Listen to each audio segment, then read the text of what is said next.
it's just Israel's like starting shit with everybody, and they're like, hey Turkey, by the way, over there, you saw what we just did, and they're like, fuck you, and they're like, oh, okay, fuck me, and they're like, fuck you too.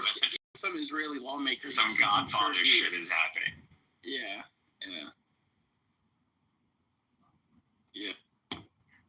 I think there's more than what we think is happening when it came down to attacking Qatar. I just think there's more. I'm telling you, Israel's trying to keep the war going. They want a global war. They want the region to light up. They want to involve America into a war before the administration ends and it shifts to blue. And with the current demographics, it looks like, Montani, it looks like, socialism is coming to America. You think America would go and attack the Gulf states? I think Israel wants to antagonize the region. I think Israel wants to start shit, and if it means starting shit with the Arab Gulf, then they don't care. Okay, so you think America would be fine with Israel starting shit with the American Gulf states, which hold up the American economy, which it's been since 1972, part of the world order. Because I believe America is complicit, this is also an internal threat. If the United States clearly isn't going to risk the petrodollar or the oil or the global trade, it's telling these Arabs, it's telling them that if you think my presence in your countries it guarantees you securities from anybody except me, you're wrong. And so that's what it is. Israel can also threaten you if it believes that you, even though we are harboring these people, this envoy, these diplomats, at the request of the United States, at the behalf of negotiating on the behalf of Israel, that they can still assassinate, and they don't respect your sovereignty, nor do they respect that the United States is involved in the very process. So they don't respect that. That's the message that we got. America gave Israel the green light on this. Israel completely ran with it, and now we're left okay, so what is the value? Oh, he left. Oh, you're there. Okay. I got kicked off, and then I had to come back on. I heard you though. What is the value of having this American military presence, and what's the value of buying all this shit? So it's telling the Gulf states that there is no value. Well, exactly. So now I believe what we're going to see is an arms race. I would arm up at this. Wait, hold on. If it's telling them that there's no value, then why are they a part of the petrodollar system then? Why not move on to the petro yuan, which has been created? No. See, I don't believe the leaders in these countries have enough power to just do that. They don't have, nor are they. Their wealth is set up for them to be able to do something like that. Just a lot of their wealth is based on dollars anyway. So what happens if the Gulf states are no longer safe and can be attacked? Okay, how is that going to? Dude, this is terrorism. I'm not meaning an invasion or something. This is meaning United States, Israel. You can think of regime changes. You could think of assassinations. That's all. That's pretty much it. It's the case that everyone knows that eventually it is in their interest to move away from the U.S. petrodollar and the U.S. sphere of influence. But it's I forget this economics term, but the one where we have 50 mice. They all know that, to protect themselves, they need to put a bell on the cat. But no one wants to be the mouse to do it. Exactly. Everyone is scared to be the one who jumps ship while everyone else remains on the ship, and the U.S. just comes and fucks them over. You see, though, Pastor, my issue is... hi, we're the Palestinians. We're that mouse. Yeah, the Palestinians, you're on the jaws of the cat, so there's no... We always are. That's... In any scenario, we always are. The thing is, though, Pastor, if the petrodollar is what props up the U.S. economy through America being able to have the reserve currency, why would America then go and antagonize that system? If anything, they would try to make sure that it is fully protected and But that's the thing, Edward. I don't think America or even American leadership necessarily wants this. Like, that's why we always hear conflicting reports from the White House. One moment, Trump is angry about what Israel is doing. Another moment, no, he's okay with what Israel is doing, right? Where there's smoke, there's fire. Clearly, there are people in the American government who are extremely unhappy with these decisions and correctly identify them as uniquely destructive towards America.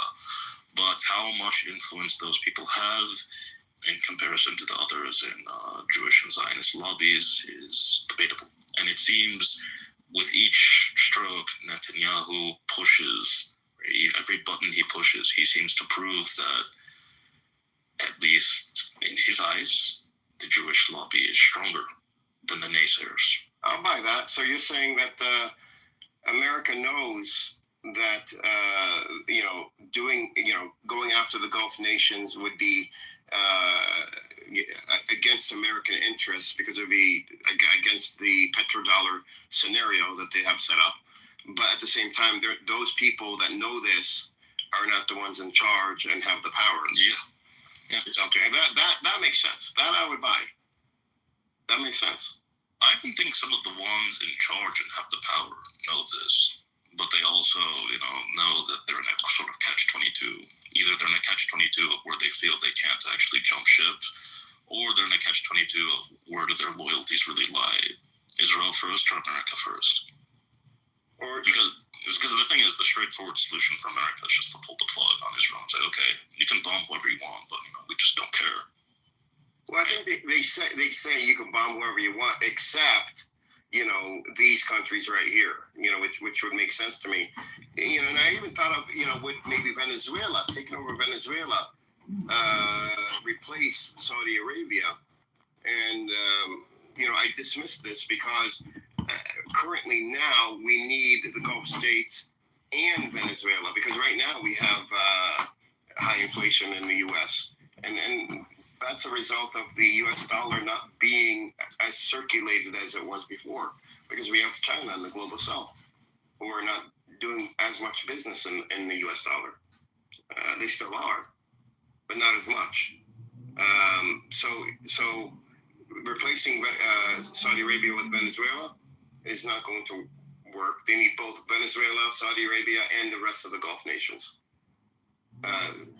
to counter China. Yeah. So it is, so to me, this was an attack on America more than an attack on Hamas. Effectively, this does way more to U.S. interests than that does to Hamas. They didn't even apparently hit the guy that they were going after. No. Right. But you're going after those that you're negotiating with. So why would you bring all this diplomatic bullshit on top of you and show the world that they were right? Everyone was right. You're not looking to end the war. You're looking to genocide. This is what your objective is. Why would you make it so black and white for everyone? Because they don't care. Their survival depends on American involvement. So the Israelis are ironically also in a very big catch-22. They have no realistic objective from this war other than just to bomb because they're angry. The only way this ends up well for them is if the U.S. institutes regime change in certain countries that they deem hostile or otherwise balkanize and break them up. Yeah, Pastor, could you quickly update me? Don't strike Turkey. Mikhail did that better with an Edward, so paying more attention. No hard attack Turkey. The Israel strike. Oh, actually, I think that's Yeah, and they're calling them dogs. it's funny. do something. The Hezbollah guys. What? They don't actually do something. It's just what? Somebody was just calling me. I was just saying the Hezbollah trolls on Twitter. I put a link in the chat. They're blaming Turkey and Qatar for Charlie Kirk's decision. Really? And they're just bots clearly, but it's still funny that they're putting forth this narrative. Yeah. And That papers was are a probably going to fall. That was a professional job, though. I mean, there's no doubt that was a professional People initially thought that it was like a bullet that ricocheted off his chest into his neck, but he wasn't wearing a vest. And if you rewatch the video, as graphic as it is, I mean, it's a straight shot entry into his neck. I mean, the blood wouldn't have spurted out that way. Is it? So they have Seems somebody. Like there's the bounce. There's like a bounce where he gets Well, like the it's shock like wave, double right? impact. It was, I don't know. they said it was the shock wave from the bullet. I mean, regardless, whatever, I mean, man, that's he's not a dead. survivable wound, man. He's dead, bro. I mean, that's a shot. I mean, it's not that hard of a shot. It's like 200 meters. Like, it's not even that long. Well, you do need to be at least proficient as a sniper. This much, I wouldn't have made that shot. Fuck, man. Dude, you can't even if 30 or 40 feet away aiming. If you are not, a Marine could, like, maybe 50 feet away could make that shot. Right. You know, but you need to be a got sniper. rifle, it wouldn't take you 2 weeks if you practice, like, make something like that. Like, from an elevation, from a high position, like looking down. Like, to shoot somebody in the neck. I mean, I won't debate you on this. You have military training. To shoot somebody in the neck, I think it's I don't know, and it happened the day after or the day. It's a good shot. The guy is good. Like, he's clearly. I mean, it's not that hard of a like, there's no wind resistance. It's not that long of a shot. It's just like a close range. It's, you at an elevation, like, it's, in a campus, like, it's contained. There is no wind, like, it's all contained. So it's not a bad shot at all. I mean, but still, what they say, about you don't need to be what is his name, like Hitman. You don't need to be Hitman to make that shot. You don't need to be John. The guy they called, the right guy. The guy that they suspect. yeah. The right guy is anyone has shown in his verification. Wait, who is the suspect? What is he like? Or I don't know if they caught him yet or not, but they have $100,000 reward for anyone. He's like some weirdo, like skinny. It's really hard to tell. Like, there's actually videotape though, the guy getting arrested or something. There's any convincing evidence. Them telling us they caught the right guy. I don't know. They caught the old guy first, and they caught a second guy, and they released them both because they weren't the perpetrators. And now there's this new guy that they have. They're trying to make up a narrative now. I think they're profiling at this point.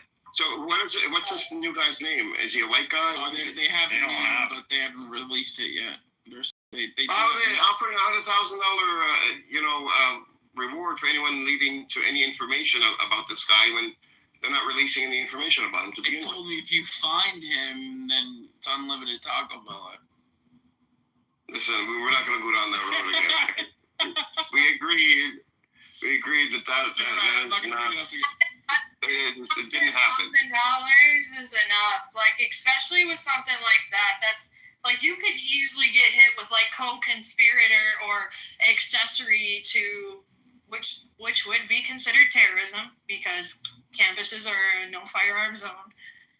$100,000, Yeah, but they're not releasing. They're not releasing anything about the person that they want, but yet they're releasing a reward. I'm saying the reward I don't think is enough. Well, I mean, I don't know. I think the FBI is desperate at this point. I think the FBI is desperate. I think the FBI has switched to like profiling, and this guy, because he's wearing some sort of American flag thing, they're like, maybe we got some dirt. Well, they had to have followed him, like, through surveillance. I would assume the first two, they were probably following some sort of, like, the first thing I would have picked up is the university campus, like, cameras. They clearly they have cameras, obviously. So, they have cameras. So this guy, though, do we have a picture of him? Yeah, there's a picture Yeah, they of him. posted on X. It's going. Oh, we do. Okay, that's why I was asking. Like, hat, wearing a sweater with an American flag. Nigga, who's we? Fuck the FBI. It's a false flag. Isn't he a white guy? What is Looks like a white guy, Yeah, it's he's Italian, brother. He's Ashkenazi. Oh yeah, maybe. Who knows?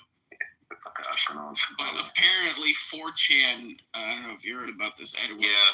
They conducted like their own little investigation. Of course they did. Yeah, and apparently it's like some like fucking like weirdo tranny.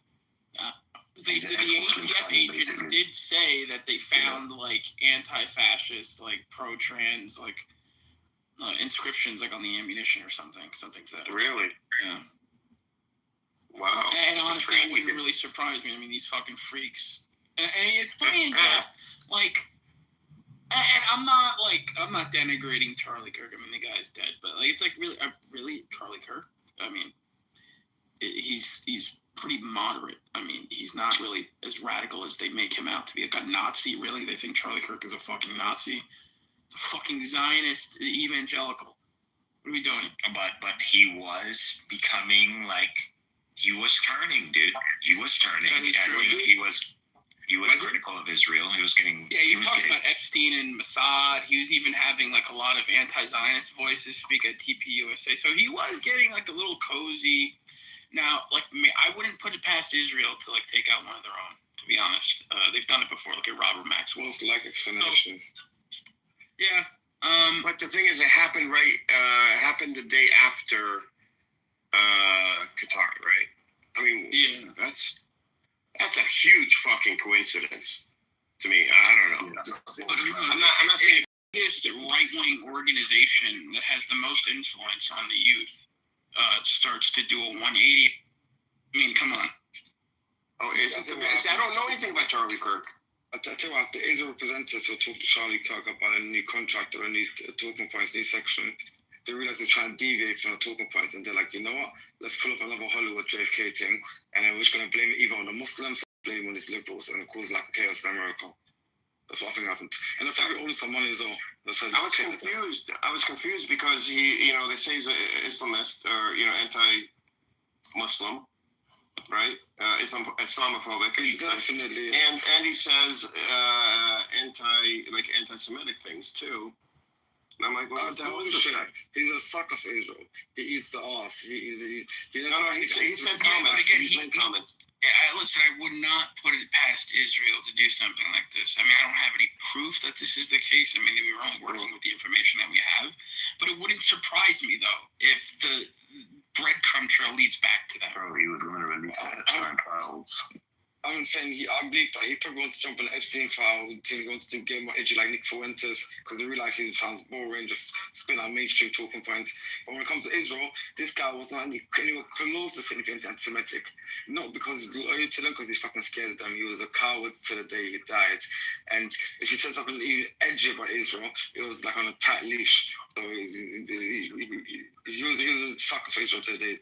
Yeah, and this is not in defense of like any of the Zionist crap that Charlie Kirk used to spew, but I mean, yeah, I didn't even know who Charlie Kirk was, bro, until he died. Really? That's shocking. He's been pretty influential. But can you repeat that? I didn't hear it. He said he didn't really know who Charlie Kirk was until. I didn't either. I'll be honest. Charlie Kirk was meant to make our generation think like our parents in the U.S. specifically. So if you're not like in your early 30s and younger in America, you're probably not going to know that much about Charlie Kirk. No, I'm 48, so I don't know anything about. I didn't know anything about. He got shot like okay. Well, I know about Andrew Tate more than I know about this guy. You know me too. Andrew Tate does appeal to a broader audience than Charlie Kirk. Like, part of the reason why Charlie Kirk is so maligned is because, my generation is the one who, or I guess just before me, is the one who kind of realized that, okay, a lot of the stuff we learn in school and in the mainstream media is kind of, propagandist bullshit. Charlie Kirk, given his worldviews, embodies all the propagandist bullshit that, people despise. Right, like Pepe is actually the one who kind of broke this down about why a lot of people on the right, forget people on the left, but people on the right despise Charlie Kirk because they view him as just like a shill of the mainstream, Zionist establishment. That's how you know that these leftists who like call him a Nazi are completely fucking out of touch with like right-wing politics, because the far right that they paint as the enemy actually hated Charlie Kirk and considered him. They call everybody a Nazi, though. A race cock and all this stuff. Yeah, They call everyone. The InfoWars co-host Harrison Smith said that he had spoken with someone who was like very close to Charlie Kirk. Now it's a secondary source, but he did say that Charlie Kirk was very. You're breaking up, dude. Broke up suspiciously. I was going to say to you, Zoe, Can you hear me? I think. Last thing you guys heard me say. Very. That's it. This is the thing. Okay, Charlie Kirk something. Yeah, I said that Harrison Smith, who's the co-host of InfoWars, said that he had spoken with with someone who was close to Charlie Kirk. Although it's a secondary source, he did say that Charlie Kirk was definitely afraid of criticizing Israel or stepping on the line in that regard. And he thought he was being hyperbolic. Like, he was just like, oh, they're going to kill me. Like, as in, like, they're going to, rip their funds away or whatever. But I think he was and now we see, if this is the case, right, that might be the case. So, just some food for thought. Again, I can't prove any of this. They're just going by what people have been talking about. So, Speculation. I was surprised because that guy was funded by the Zionists from day one, if you look at his career. So if he was to deviate for them, I see the emotional reason, thinking this bastard, we created him and now he's trying to run away from us. So I can see the emotional reason as to why they would do it.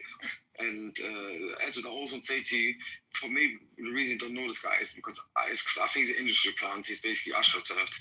He's fake. And he basically got forced into everyone's timelines. That's what all of us know him. He's very unimpressive, just like spitting out the mainstream talking points, saying nothing creative.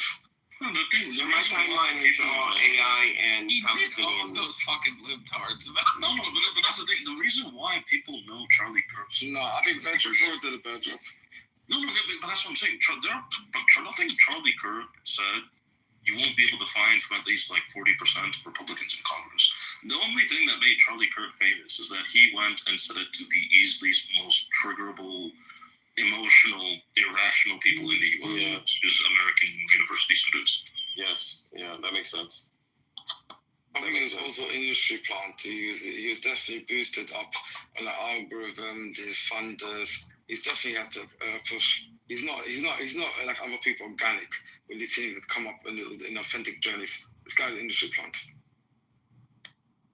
Well, yeah, I mean, he was TPUSA was bankrolled by the Mercer family and Koch brothers, Betsy DeVos, all these like Fortune 500 billionaires, and like These are the same people who are opening the settlements in the West Bank, getting houses there.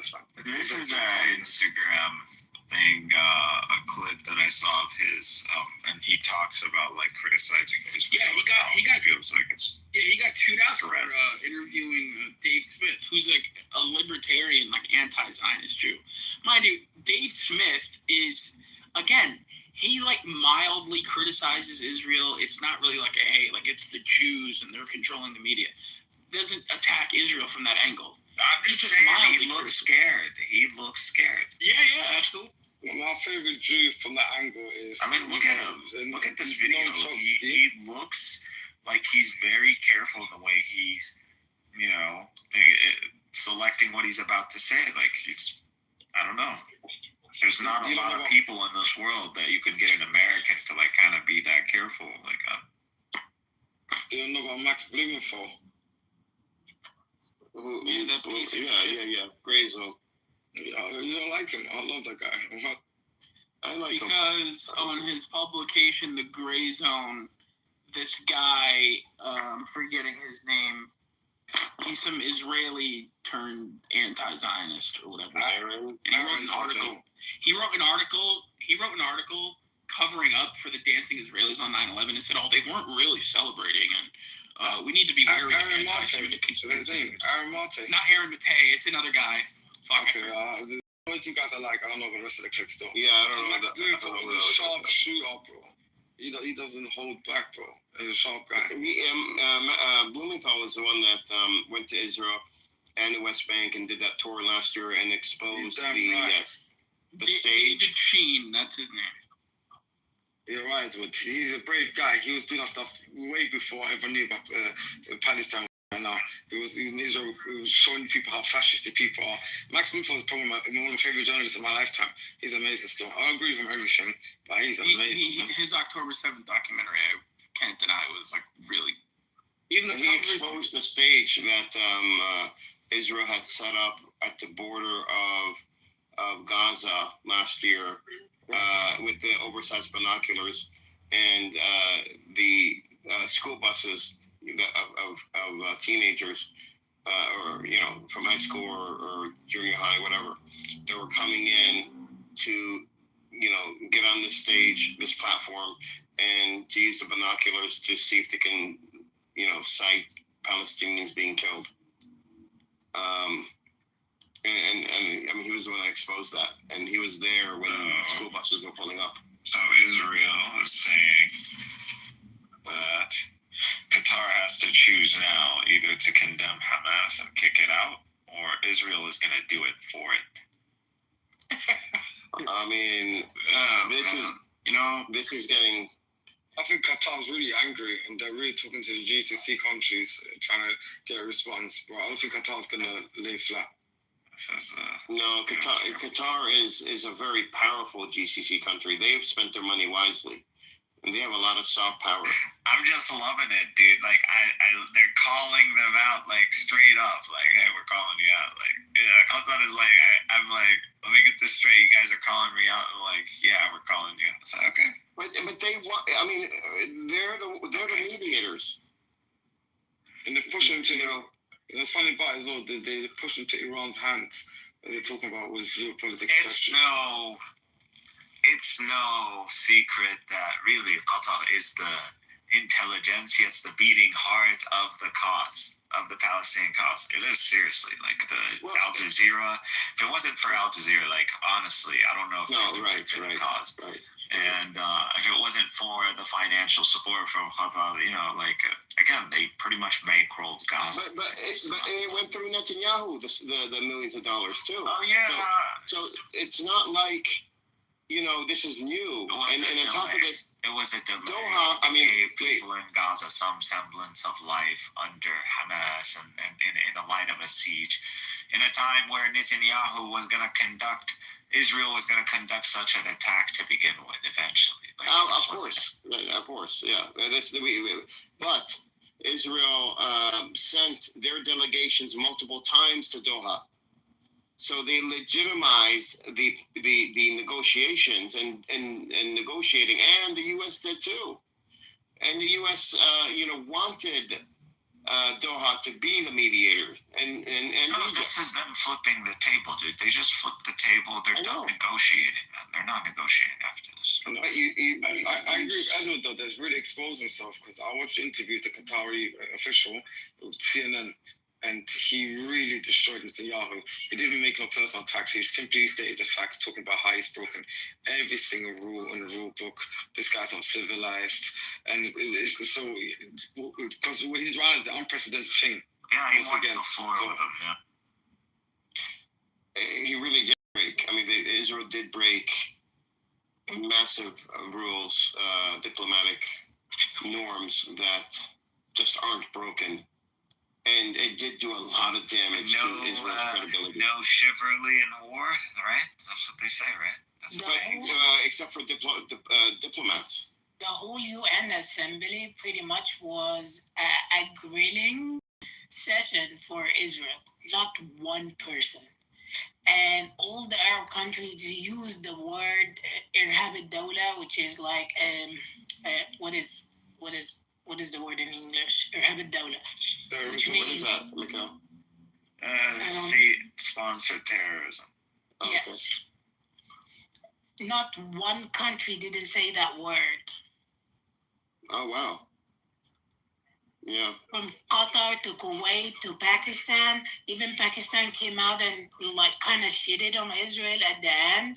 And dude came out, the Israeli representative, and he said, "What are you talking about? Like, America came and assassinated Osama bin Laden on your own soil. Like, nobody blame it." How about Saudi Arabia, Z? Did they have anything to say? Yeah, he said, "We are backing Qatar at any position it would take. All the GCC, GCC, yeah. behind it. Totally, Egypt as well. Like, it's. I mean, thank you. I've been. Israel is a risk, and if the Arabs thought that America is going to contain Israel once it implodes, no. So Israel's like, I'm not going to go down. I'm going to implode, and I'm going to take a lot of you guys with me. And like, who wants to start shit? Like, this is what the Israel we're seeing today. And I don't know. You can enjoy the airspace, and then we're gonna fuck you on the ground. We get millions of people on the fucking borders. And so we Arabs don't want a total war with Israel. The Jews, we don't need a total war. No, we don't. They can do it for themselves. Implode on your own. Don't take us out with you, you terrorists. Yeah. You have to realize Israel is a rogue pariah state, right? Well, you just realize this? And it's also, have you heard about the prediction that in 80 years, that is never yeah. And it's getting to 80 years, so she might be repeating itself. Yeah, it's crazy. I mean, I don't believe in that kind of shit, but I can't deny the pattern. I mean, I just can't deny the pattern. How many weeks has it been since like they announced their operation on Gaza City? Like, has it been like 2 weeks now? What? It wasn't. They scaled it back to the operation. What they call it? The gate, opening the gates of hell, which is a scaled back version. Which I forgot what it entails, and it wasn't. I know. How many gates? It doesn't even have a nice ring to it. Like they've been saying. But they're not. But it wasn't about going into Gaza City, though. They came into Gaza City at least 4 times. So well, they're on the outskirts of Gaza City, and they have gone in and gone out very quickly. But actually going in, destroying and occupying, that they have not done. They not occupying. Don't you see? Destroying the buildings. You get the true mentality of Israel behind the military operation names. You truly understand Israel when you really focus on the operation. I think the name was chosen to overcompensate for the fact that the operation is not going to be going into Gaza City and occupying or destroying Gaza City. They want to torture us, dude. That's what they want to do. I don't think they're ready to go in. I don't think they have enough resources to go into Gaza City. And in the meantime, I think they're afraid of going in. In the meantime, they can mow the lawn. No, mowing the lawn is way. I mean, we're way past mowing the lawn. Mowing the lawn, cut down, destroy a little bit of Gaza, here and there, just enough to disrupt their economy, make sure that the people, like you don't grow, you don't grow.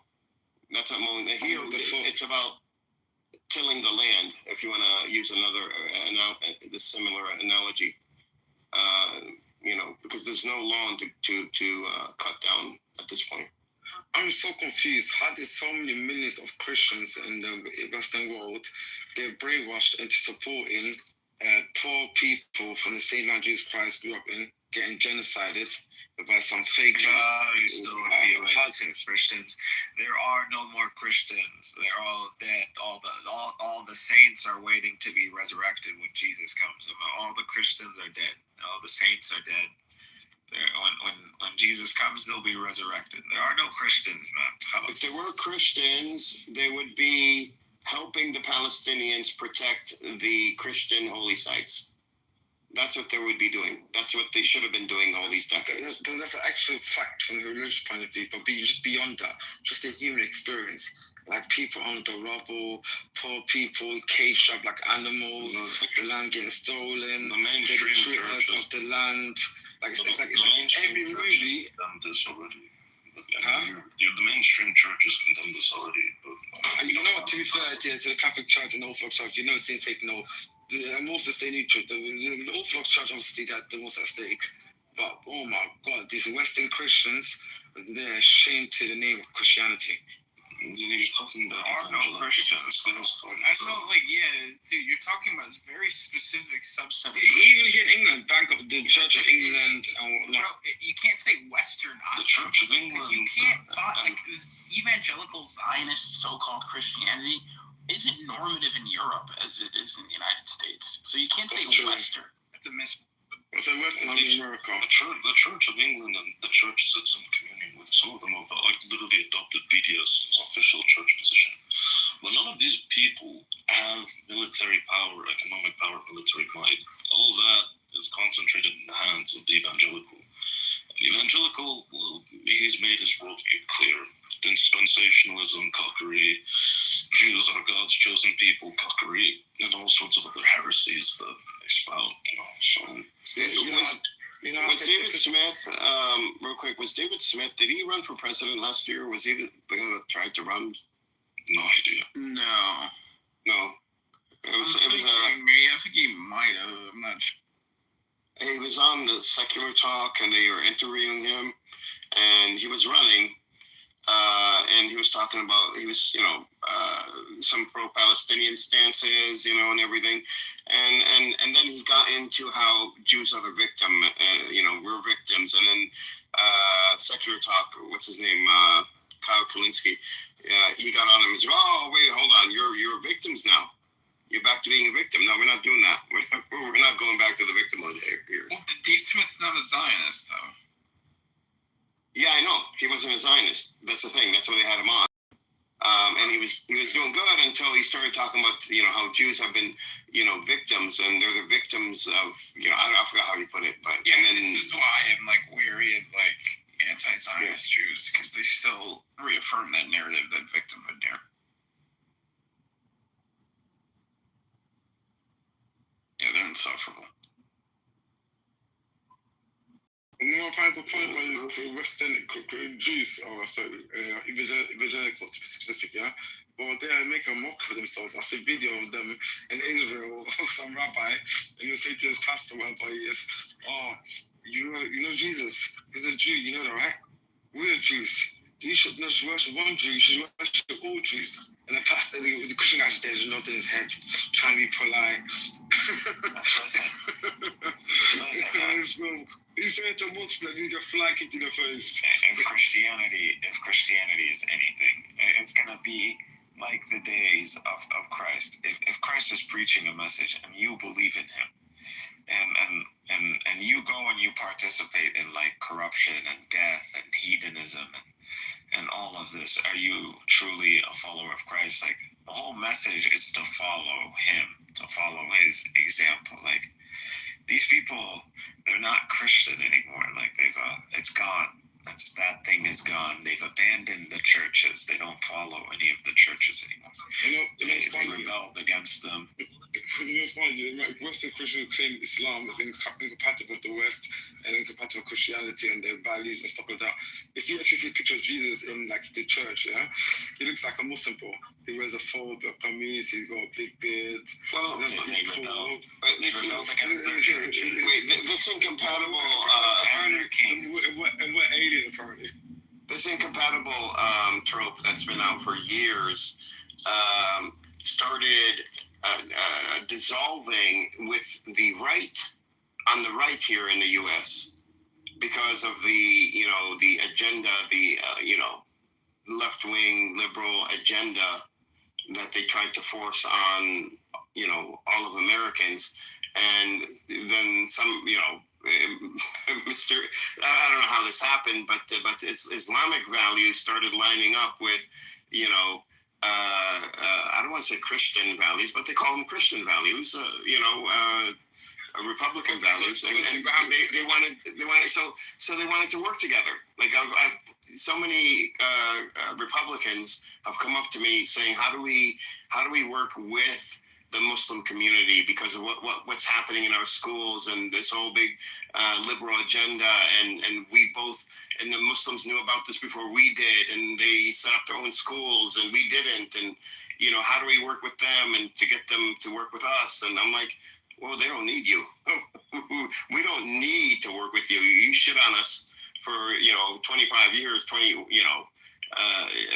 more than that, but since 9/11, and now you want to work with us, but yeah, strangely enough, that In Egypt, there's no compatibility. Egypt is like, yeah, by the way, the security of Qatar is the security of Egypt. Qatar is not Really? And they sent yesterday, like a very high volume warning to Israelis. So like, if anything happens, we will open the gates of hell. Confuses me. From a geopolitical point of view, America's own hegemony of the plan they got, right? It would make sense to have friendly relationship with, the Gulf countries, even Iran, because of the amount of natural resources to have, gas, and, you'd be thinking... Dude, we're talking millions of people. Where America gonna fight? Like, America fight all of them on their land? They're gonna get decimated. But instead, it's exactly the opposite of what a geopolitical strategy should be, right? And why would that be? It is because it's not really in charge. It is a subject state. And it's subject by who? By Israel. Subject government, not state.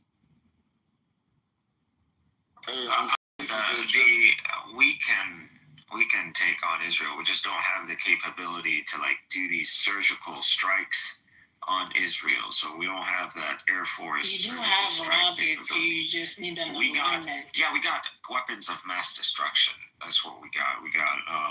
We got ability to go to war, total war. We just don't have surgical strike capabilities. And at this point, it's like testing. When you open chaos gates, chaos come to you. Like, once you start destroying, in all of the freaking region around, there is nothing to hold on to. You already saw you started a domino effect. I don't think there's any doubt anymore. I'm not crazy when I told you guys this is gonna go, and it's gonna be Turkey versus Israel, and you're gonna see a coalition. This is gonna happen. It's gonna go there, and the next theater is Syria. The next theater is gonna be Syria. It's going down. We've been saying that from the beginning. This is not gonna stop. What do you think about Syria? Do you think they're sellouts or do you think they're all Muslim? No, I think Syria is just gonna, this is gonna be the Arab horde. This is where it's gonna show up from. As Syria, the Egyptians are gonna do their thing. And the Turks are gonna be there. This Arab horde is gonna come with Turks, backing them. So it's. If Israel's gonna push this, it's gonna happen. It's gonna happen. This is also the time of his training. All the people that align themselves with Israel at this time is traitors. So outright known who's standing by who at when. This is done. It's a done deal. UAE is done. UAE is unredeemable. It's trying to correct as we speak, trying to align itself again. So we see. I refuse to even support a country to go on holiday. I think economically the trajectory isn't in the favor of the United States, and I think if the conflicts that we see in the world are not gonna they're not calming down, and they're just the trajectories that they're gonna grow. We're looking at a global conflict eventually, regional conflicts that are escalating, and they're just gonna eventually meet. And this seems to be what's happening, man. It seems like the world is boiling. I didn't know shit about Nepal, and then all of a sudden these guys are chasing down their prime ministers, and they're burning everything. Look what was happening right before. America says death to America, death to Israel, and he calls big Satan, small Satan. We should start doing big Satan Israel and small Satan UAE. Then a Russia dance, man. Muslim well done. You stole that from Iran. Some events. Look what was happening before October 7. It was infiltration to the education system all over the Arab world. Is he speaking Turkish? I don't know. I have no idea. He's trolling, kicking down. He was playing here by Prince. Like they think. What's happening? Is it Prince? I don't know. Hello guys, you right? So I'm from Turkish, guys. Okay. Are you Muslim? No, I'm not Muslim, bro. Oh, that's strange. What part of Turkey from? He's a Kemalist. We speak Turkish here, man. I don't care. Like, even if you're a Kemalist, like, be on our side too. Like, at the end of the day, like, Israel can't have hegemony in this region. Like, Israel isn't gonna Man, fuck bully Kamala all of Harris. us. Fuck off, man. Shut up. He's talking about Mustafa Kemal. I know. Brother, Like, the Israelis are threatening you directly now. They're like calling Turkey out. Like, what are you gonna let this happen? You love Turkey. You love the country. Okay, so here's what confuses me though about your analysis is how do you square that with Turkey being a NATO ally and beholden to the United States? Bro, the Turks, they are all about Playing like, both sides. the Turks gotta play. The Turks are more in check I don't with think the you world. understand what it means to be a NATO member, bro. Like, what are you talking about? I'm playing both sides. They are a Being a member NATO of NATO. That means they But they're answer also to the playing- United States. They have coordination with the United States. Okay, sure. So what? I wouldn't just call that coordination. I mean, but that leaves you up on a level of a military standard. Like, if Turkey wasn't part of NATO, how would the Muslim world even have a comprehension of like NATO and military class? Like, how would they know? But he's right, Domenico. Turkey is fully infiltrated by America. In terms of Your jets are your jets. You build up your drones. You got tanks. Like, this is a military. It's not like the Turks ever lost.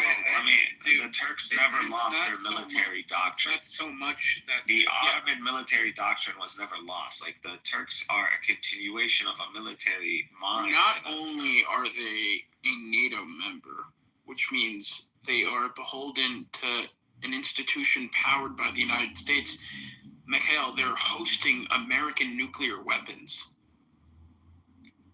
Yeah, which makes them even greater of a threat. Like wait a second. Like, if Turkey wanted to go rogue tomorrow, let's assume a scenario.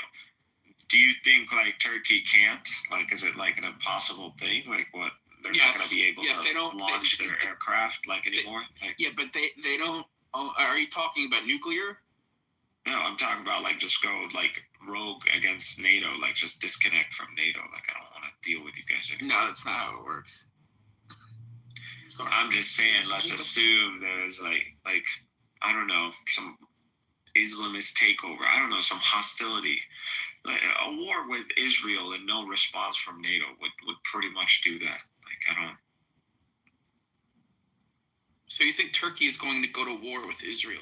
I think Turkey, the Turkish military, is totally capable of engaging in military operations across its borders without any assist I don't doubt that there by are, NATO. I don't doubt that hostilities are there, and it's They've only took on going to go Armenia. south from there. Yeah, I'm sure things are going to happen. There might be, a proxy war that might take place.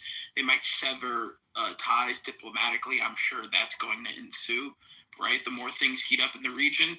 But to suggest that Turkey is going to pose an existential threat to Israel by military means, I mean, that's preposterous. That's never going to. I don't believe that. That this coalition, this rising coalition, is going to be desiring to engage in a total war against Israel. The whole thing about Israel's containment, like, it's going to implode on its own. It already is. We can't get rid of the Palestinians. The Palestinians that reaction is so violent. It's just they're imploding already. So we just got to contain them. Okay, so what's holding back Kalani Syria from diplomatically supporting Palestine? They don't have a power. What do you mean? Wait, say that again? He already like supports us. Like, what do you want from him to do? Like, Wait, what do you mean by support you guys? like he doesn't condemn. What do you want? What do you want him But to do? military, I mean, they don't. Wait, What do you want him to do? Why was this so easy for Iran to do on day one of the overthrow of the Shah amidst the Cold War between the U.S. and the Soviet Union? These Iranians got oil. Syria got nothing. Well, they have not. Well, they surely are a huge geopolitical chess piece enough for the Russians to get involved. Yeah, They are pretty significant. No, for the Chinese, for the supply lines, trade lines. Yes, but what do you want the Syrians to do? They're rebuilding their own country. It's not like they could do much for anyone else. Dude, they gotta build up some infrastructure, some economy going, and get like Turkish bases off the ground and building infrastructure. We gotta build the infrastructure. Like, Yes, what do you want us to go building pick up and infrastructure run up and on bettering Israel? the country economically means getting closer to the West and cozying up to the United States, which is something you don't want to do if you want to antagonize Israel. That doesn't make any That's not sense. the They want the diplomacy, sanctions, though. dude. That was the whole point, to get the sanctions removed, and that was the whole, and it worked. So now it's just about you think building. This is a It's about building a Turkish military presence and infrastructure in Syria, and that's getting bombed, man. Like, this isn't easy. Not an easy job. This is a 3D chess move, is what you're. Yeah. This is a build-up. This is So an when encroachment. Jelani talks about building a Trump Tower in the middle of Damascus, this is all about getting closer. This is building up enough capital. Building up enough capital in Syria to antagonize This is Israel. us playing with a child. Yeah, exactly. This is like, look, what did I think Qatar do for? Wait, hold on. What did Qatar do? For Trump, they gave him a 747. Why? They couldn't do anything with it. It was 13 years old. They had no buyers for it, and they were like, "Just give it to this guy. It will make him happy." They also did it because they're rivaling. Remember back in days when Saudi Arabia and other Gulf countries put boycotts on Qatar for those years, and America supported it. They're also basically trying to get Trump's influence over other Gulf countries, over Saudi and stuff like that. They gave that 747 literally because they couldn't get rid of it. Like they didn't know what else to do with it. They had so many planes. I want Mikael. You still haven't articulated how this is going to result in the absolute downfall of it. Check Pakistan. How Pakistan got its nuclear. Okay. Israel wants to do. Nothing that We has already told transpired. you. Okay, I already told nothing you that about has the transpired since the fall of Assad up until right now, in this very moment, That's less shows than a that year. they're pursuing a policy of containment. Wait, That's less than a year, and they've been under the revolution for like 14 fucking years to get Assad off. Don't worry about it. We don't count it that way. The West way of thinking is different than the East. Totally different. It's just strategy, bro. At the end of the day, if Syria ends up going, you can't say that. You don't know what's going on in the minds of people who are governing Syria. You can't say that. Why are you stuck in Syria though? I'm stuck on Syria because Syria played a huge role. Okay, the fall of God and the arming of rebels in Syria, facilitated the isolation of Iran, which was beneficial to Israel. What you guys don't see, you think that this is some sort of Syria would be a much greater threat to Israel. Do I need to reference the white papers? Sunni Syria would be a much greater threat. As That's Sunni not true. Syria, And the Israeli knows that. Mikael, that's not it's a much true. more serious threat. Yes. Who has control of Syria right now? Mikael, that's not true. That's not. No, I That can is read you the clean. 100% true. I can read you the clean break policy paper and the Oded Yadon Yes, plan. you don't know what the clean You break wait. paper. This is a cult. Assad is a bitch. This is your sectarian getting in. This is your sectarian No, getting in the way of it's your not. thinking. It's Wait, let me explain. the roll of the dice. It's not. That's a bitch. Look at his feeble face. I'm not gonna let this fucking Okay, let me explain. rule It over doesn't us. matter. Not only that, According, you claim to get on this app. It's not about Mikael, please, if you would let me finish speaking. If you let me finish speaking, the Syrian military is garbage. If you let me finish Look at this fucking tanky military. Like, what is this? You're a World War hypocrite II because garbage. you cry. Hold on, You hold on, cry about Gaza, What are you like? We're gonna liberate and Hold on, then you celebrate.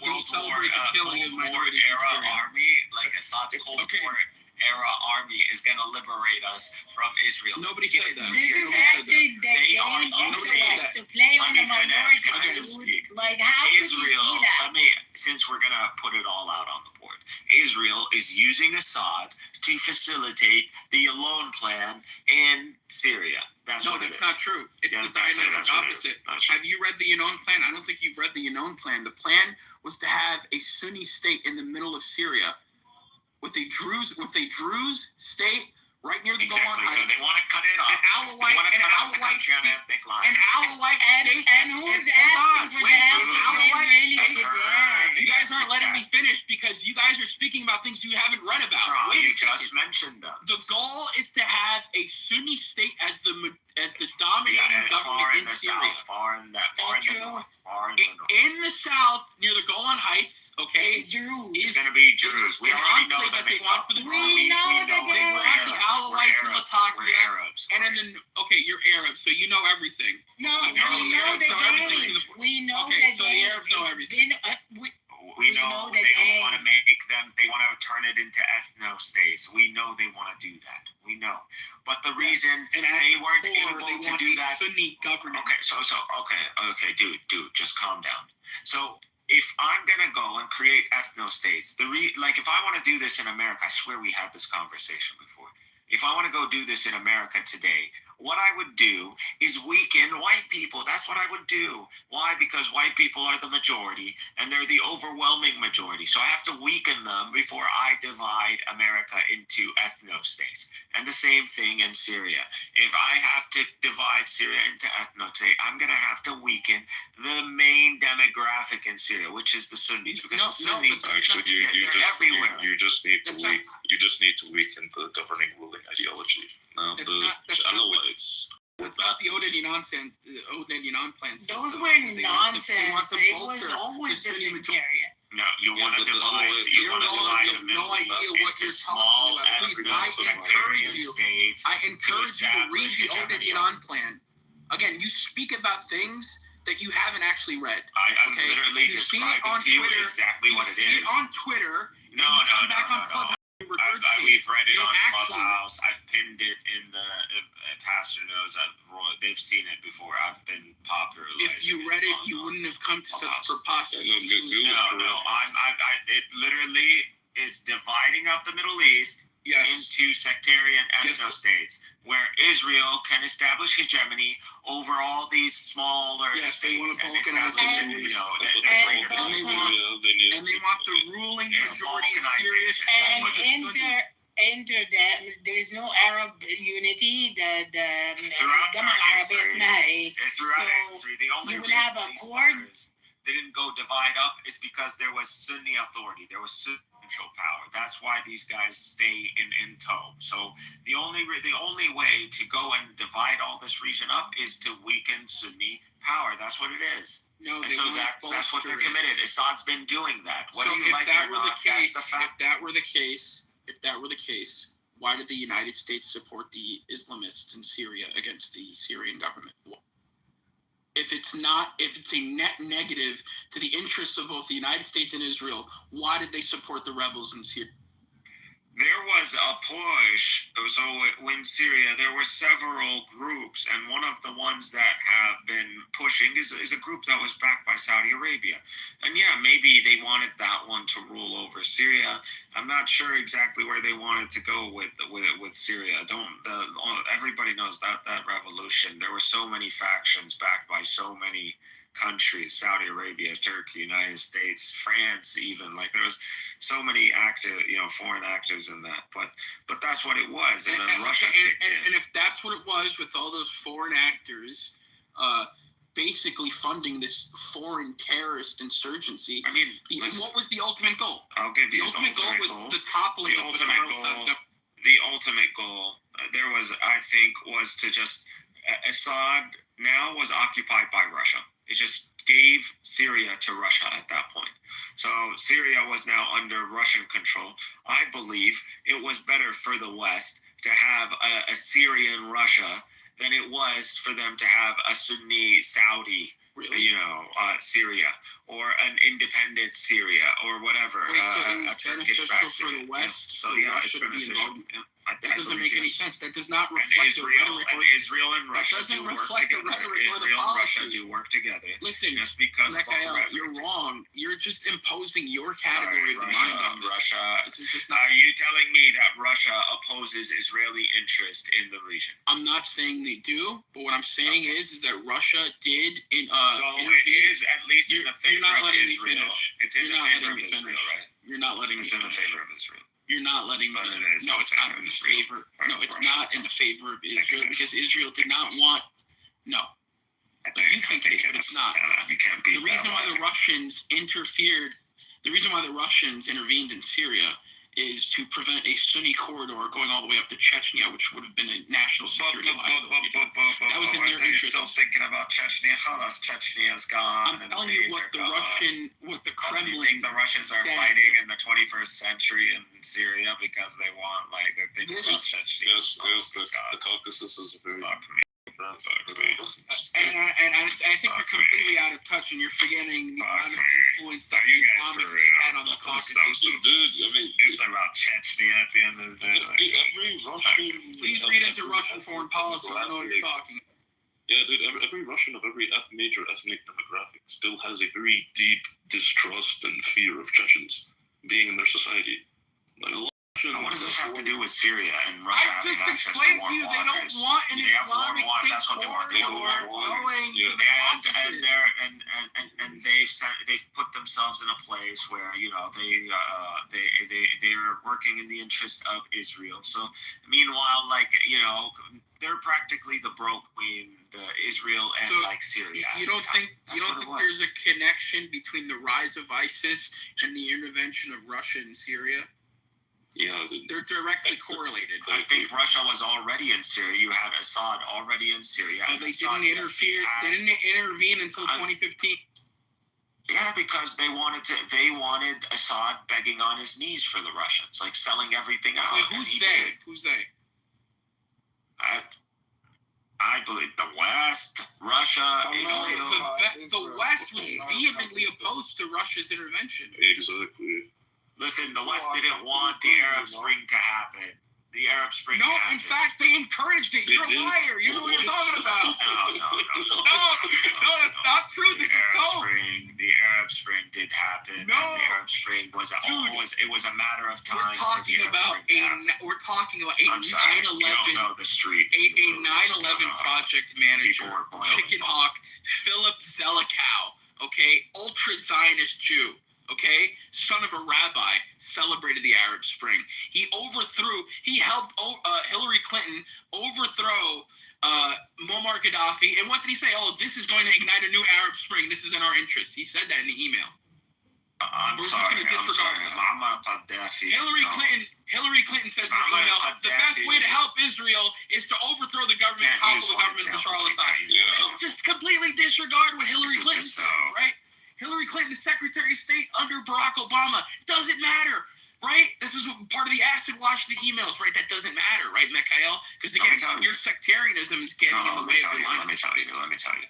So there is the Arab Spring, and then there's the counter revolutions, and then there's those who wanted to take advantage of the situation for their own agenda, which obviously the United States and the West. And so the Arab Spring is naturally there are people that, again, this is one nation.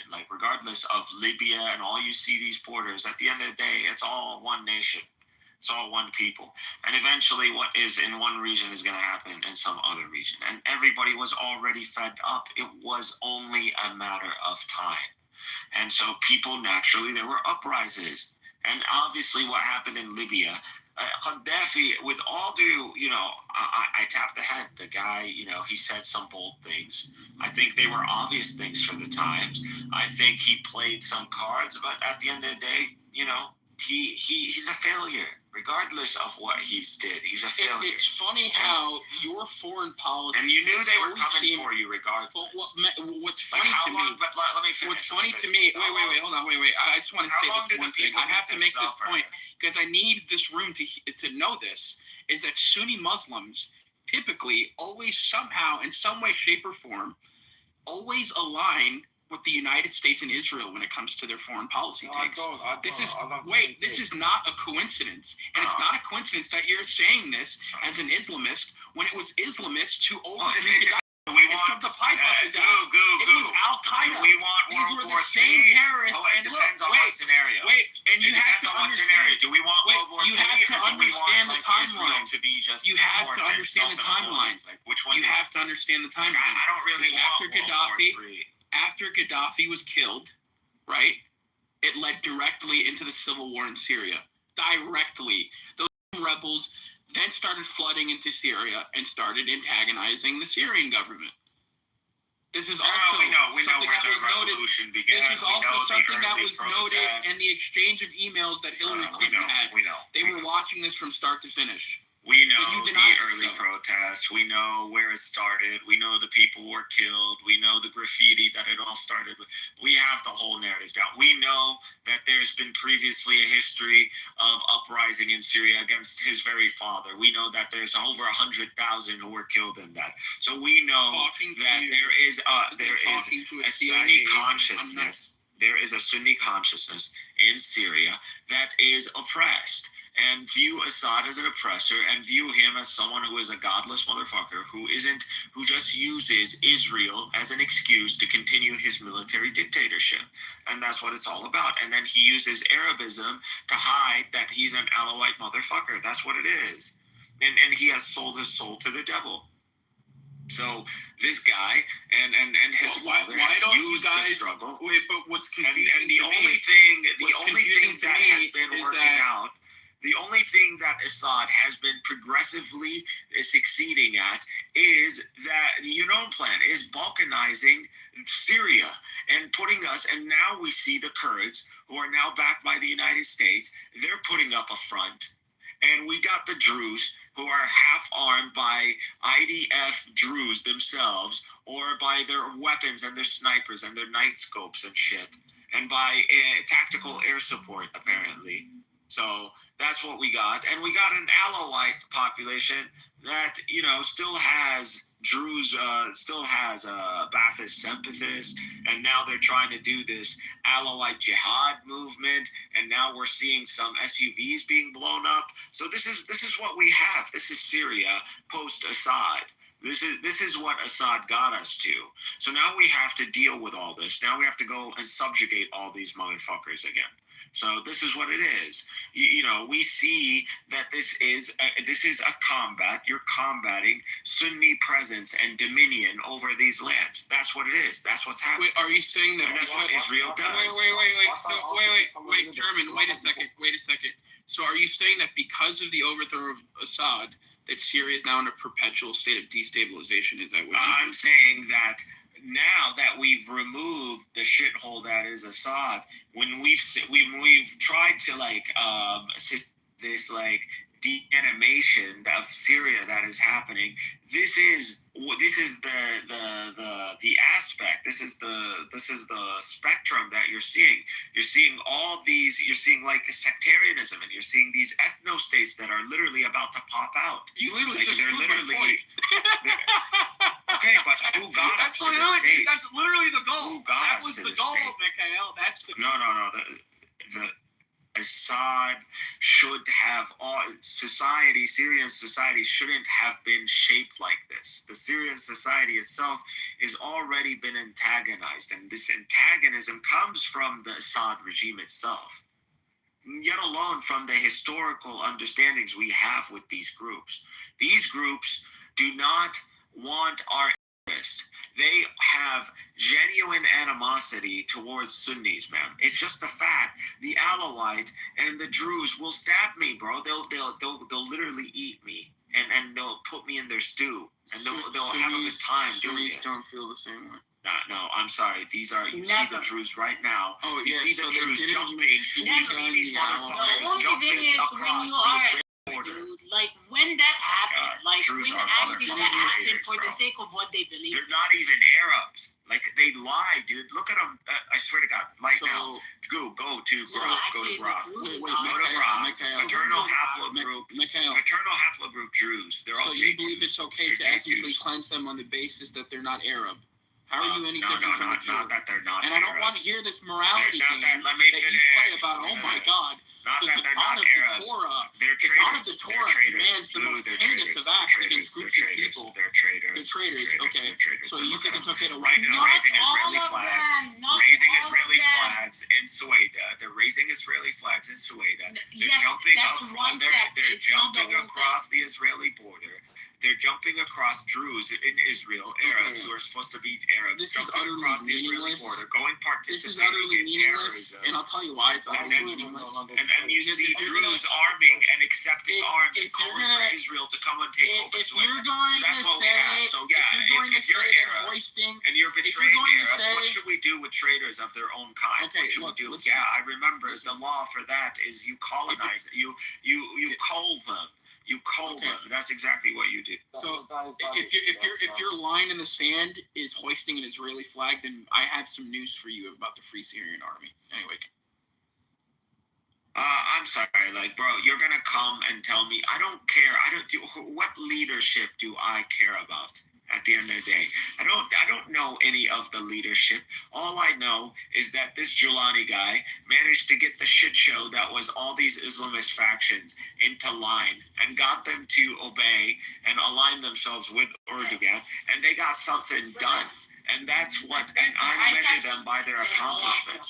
And I might not necessarily trust, I didn't trust Giuliani at the beginning, but I trust him. He's done enough that he has a record now. And so far, I'm going to judge him based on his record. But I've trusted Erdogan from the very beginning. So if Erdogan backs Giuliani, then I'm going to give Giuliani the benefit of the doubt. And so far, Giuliani has kept the Syrian people pretty happy when it comes down to standards in the shit show that is post-Assad. Everything I know I don't know why this person's on. But yeah, I think Giuliani, what I expect from a post-Assad Syria, he's done. He's done with flying colors, and he's been very patient. Like, Giuliani has been very patient, and these Druze till today are antagonizing, and it's about containment. And we're giving, and she's giving them, it's all about buildup. There is a buildup, and the Israelis are bombing these depots. These are Turkish weapons. These are Turkish depots that these Israelis have been bombing recently, right before this Doha attack. They know, the Israelis know what's up. They all know what's up. So the Israelis know what's up, and they just said, fuck the negotiations, fuck you, Qatar, and fuck you, Turkey. We see what's up. Like, this is what they're doing. The Israelis are calling us out. They know what's up. So we know what's up. Everybody knows what's up. I think let's just say it. You know, we're coming for each other, and it's going to happen. And if it's going to happen in Syria, if it's going to happen in it's happening. They made their choice, and it is. The Syrians are not going to live in misery. They're not going to live under the hegemony of Israel. They're going to live as a strength. And they're going to be like Turkey. And if you don't want that Turkey on your border, then do something about it. Come do something about it. And Netanyahu, you know, keep doing what you're doing. You know, good luck. We love it. I believe there needs to be a fire under the asses of a lot of these Arab leaders. Even under Erdogan, even under the Egyptian military, there needs to be a fire under our asses. And sure, I want BB to be this fire. And if it's going to cost us some, some civilian escorts of some diplomats to get it done, some failed operation by Netanyahu to get it done, then more thank you for it. Well, good job. Like, I want it. Let's go.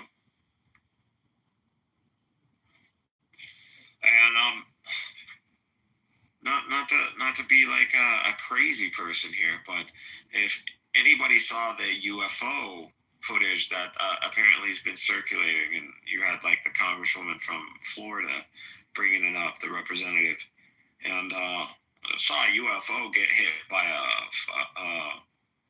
what was it? Forgot what that missile's called. But they showed it getting hit, and it just kept flying. So I'm just saying, if that footage is real, there's aircraft that can take on a missile and keep going. I don't know what it is. No one knows. It's serious enough that military testify. So it seems to be real. I don't know. Saying there are technologies out there that apparently we don't know about. So just like, well, it's not the United States, so I wonder who it is.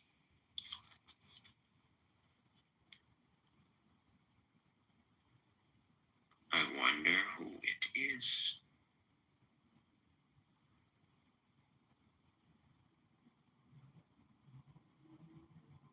Guy wants to like still dream about Assad and some sort of Iran axis, all that bullshit. You know, Iran was just doing its thing. It got what it wanted. It's controlling Iraq.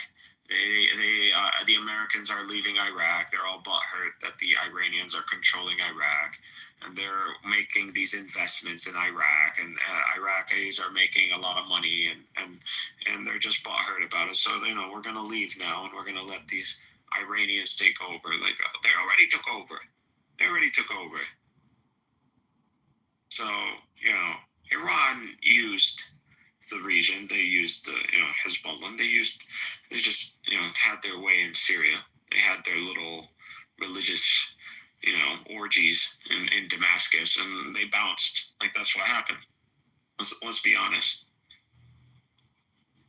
Like when it comes down to the blood, the casualties of the Iranians, and since October 7th, they're still on the least to suffer casualties. So Iranians are good. They win too. It's like they never cared about us to begin with. It's just like we demanded some payment for using the cause. That's it. But Iran was oppressing. It was actually in the favor of Israel, destroying Sunni countries and spreading sectarianism and violence in these countries. Like this serves Israel only.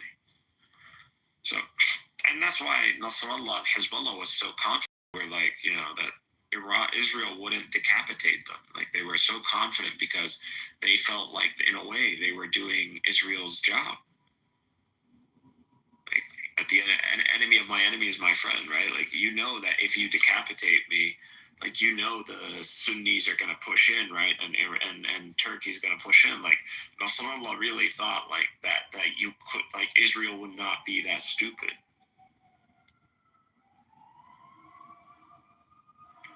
But he miscalculated and he paid the price. Oh well. Like I mean, that's what happens. You should have gambled. Like Nasrallah gambled. Like I thought he was supposed to be some sort of imam or something.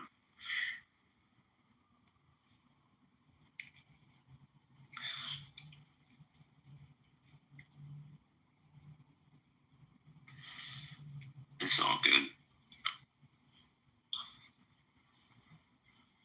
I think we need to get our air defenses. We need to get our stealth fighters. We need to build our own shit. Like this should teach us a lesson. Israel needs to be punished, and we have the power to punish them. So see, but the Arabs have been called out. I think let's see what they can do. But to call out Turkey, that's ballsy. That's ballsy. I mean, it itching for it. You see it happening in Syria, and they see all the depots, and they see all the weapons, and they're like shitting themselves, and they're like, and they're gonna just start calling you guys out right now. I'm like,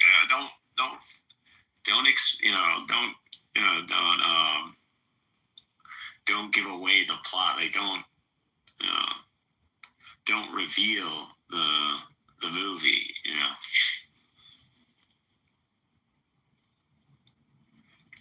No spoilers. Yeah, there you go. No spoilers. Like, don't spoil it. Like, that's supposed to be something for like 10 years from now. Like, it's like they just want to rush it. Like, which I don't blame them. Like, at the end of the day, what are you gonna, if you stop the war, then Syria is just gonna build up. It's gonna build up all its weapons. Syria's gonna just build up all its weapons because there's no war. You gotta respect the borders of the other countries and all that. And then what? You're just gonna watch Syria at a distance just build up its weapons and build Turkish military bases and infrastructure and like start flying 4th gen and 5th gen aircraft. Like, is Israel just gonna sit there and watch that happen? Of course not. Of course it's not gonna sit there and watch that happen. Don't be stupid. So this war is going to continue, and it should continue, and it's going to involve Syria, it's going to involve Lebanon, and that's if the Egyptians and the Jordanians like don't get involved. I mean, at this point, like, Israel attacking Qatar is a good reason like to like start moving. Like, now the Gulf country has been attacked. I mean, it might be taking it a bit far, but like, maybe we can press the Israelis a bit more using the Egyptian military. I don't know. But if we're just gonna rely on like the Syrians, I don't. The Israelis are not gonna let us. Like, they're just gonna keep going. They're gonna spread the war to Syria. So, and if the war spreads to Syria, like, Turkey's gonna have to get involved. So it's inevitable. It's inevitable. Like, we're facing a global war, and Israel isn't gonna take the L. So it is what it is. I think this strike just proves it. Like, Israel's committed at this point.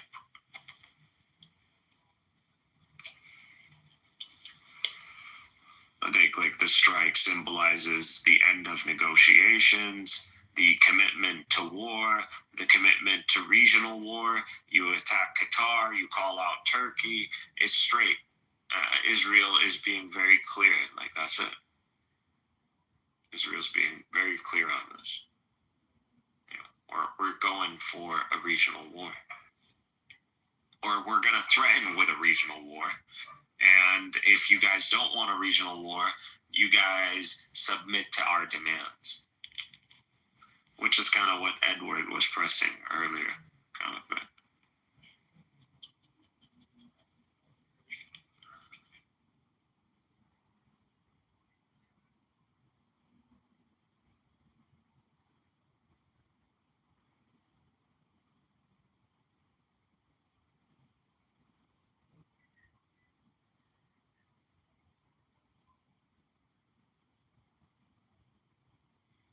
We'll see.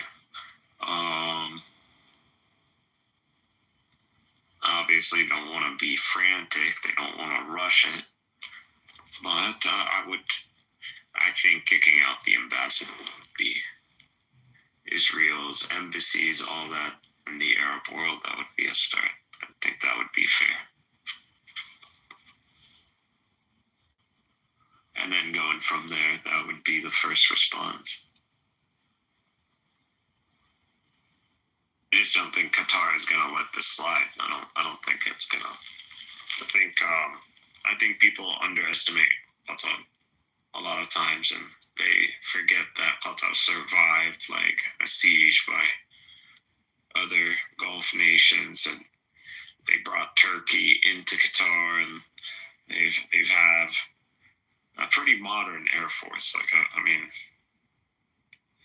and they got a lot of wealth. They got a lot of money, and their gas is playing a key role in keeping Europe, on its knees when it comes down to Russian gas. So that and American gas. So.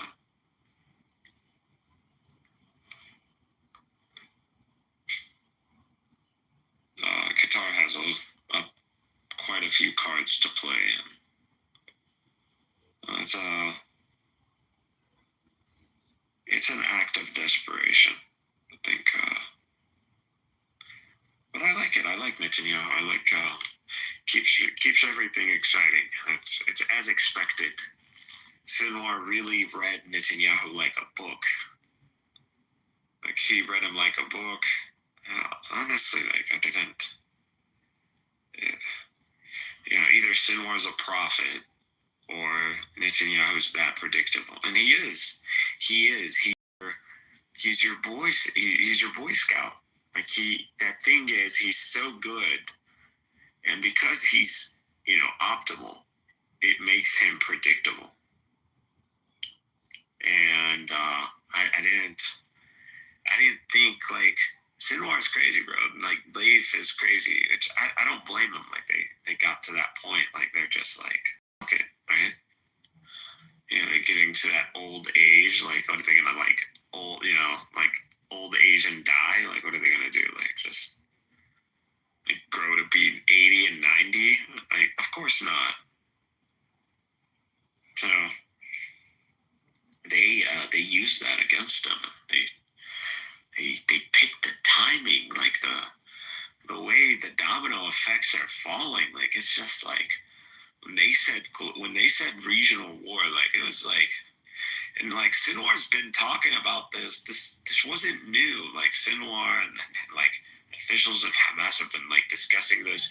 We have videos go back to like 2014 almost. Like it's not something that's been hidden. Like this notion of this like large scale attack and kidnapping and taking captives or POWs or whatever.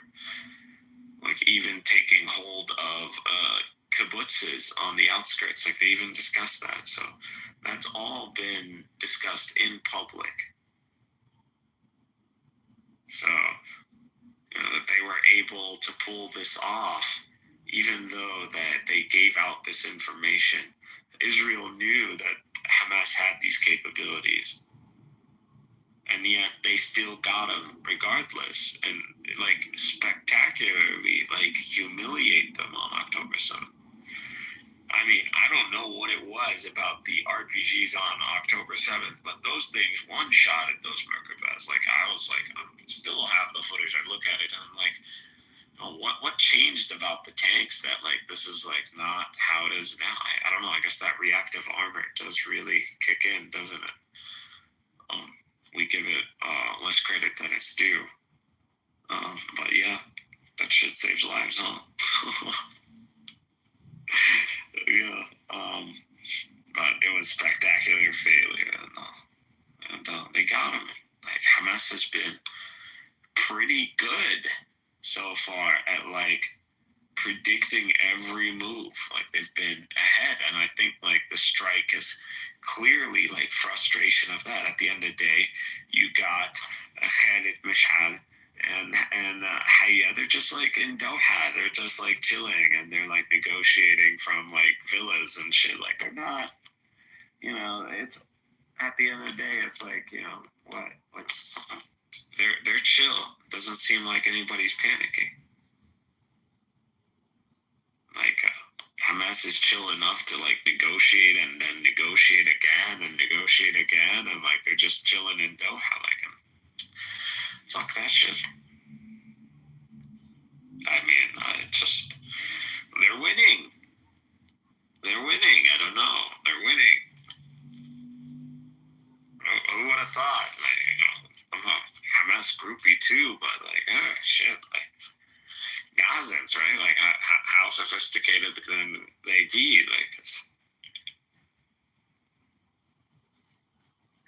Like, they're sophisticated, right? They got it down to a formula. Listen, in Gaza, there was a very popular game we played. and all of the top kids, like smart kids, and it was a skill. Like, you know, we would go to cafes and we would play strategy games, military strategy. And it was Command and Conquer Generals. And in Command and Conquer Generals, there are only three factions. There's the Global Liberation Army, which represents the Muslim Ummah. Like, literally, it's the Muslims. And then the United States of America, and then China. There's not even a European faction. Like, it's just like, that's truly what it is. And we're in this game. The game is a world war, a global conflict where China, the United States, and the Muslim world are interlocked in this war. And in this game, the GLA doesn't have an air force. You don't even have an air force. So you're fighting, and the tactics are tunnels. You use tunnels, you use mass mobs, you use like garrisons in buildings, biological warfare, missile systems. You have like long range missile systems, and you're playing this. And people in Gaza have been playing this game for at least like the 2010s. So it was a very popular game, by the way. And they've been playing this for a decade, like over like 2 decades now. So, when I see what's happening in Gaza, it reminds me a lot of that game. I see like the tunnels and the hit and run tactics, and it's just like the back of the pickup trucks. Like, that's a unit you actually buy in that game. That's your first unit. You spam that unit a lot. Like, you want a lot of, these pickup trucks because they're very mobile and fast.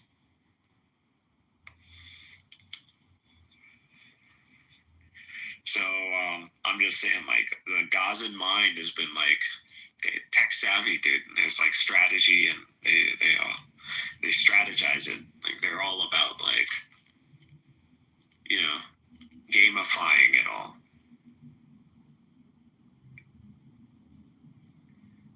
And I mean, we have your strategy book. We've got the Israeli strategy book. So we know what you did in Lebanon. So we know the playbook. We know exactly what you got. So we know that we're not going to beat the PLO. Like, there's no surrendering. Like, you're not going to surround the camps like Sharon did, and with the tanks, and there's no Christian militia, Maronite crazy heads that are going to come in and do your dirty work. And you guys are too scared to do your own dirty work. So it's like, you're checkmated.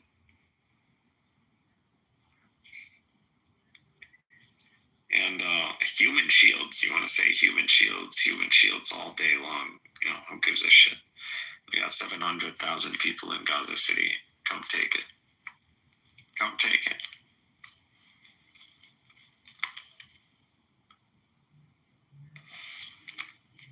Come take it. Gaza City is where it's all at. That's where the business is. That's where the mind, that's where the heart is. That's where it's everything, is Gaza City. You know that. You left it for last. You went through it, okay, but you didn't. See, I thought you might have done worse, but I'm looking at them. I got to see some of the aerial footages and stuff. And there's still a lot of Gaza City. It's hit. It's battle hardened, and it's battle rocked for sure. Towers have gone down, but there's still enough there to recognize it.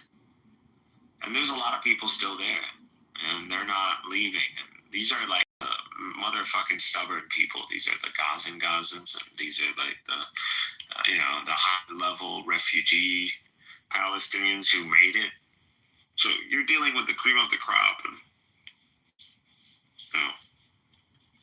it's not going to be a cakewalk, and we already saw it's not a cakewalk, right? So, and what's up with the Israeli military? Like, just you get people running up to tanks and just like dropping explosives in them. Like, How many times is that gonna happen? Like, I mean, I'm already counting, so this is the third time this happens. I mean, there's 4 soldiers in Gaza. Like, what was that about? Like, what was that? Wasn't that a waste of life? Like, that's a Merkava tank, by the way. That's like millions of dollars. That's like 4 people, and imagine the extraction of that charred up tank with 4 IDF bodies in it. Like, you can imagine that kind of processing, right?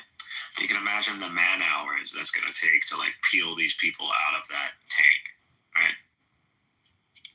Like, people don't measure all those costs. Like, when a military, like, they think a military is just like a bunch of soldiers with guns, and like they like point them that way. They don't know there's a whole like mini society running behind, and all of that is the military, and that costs a lot of fucking money.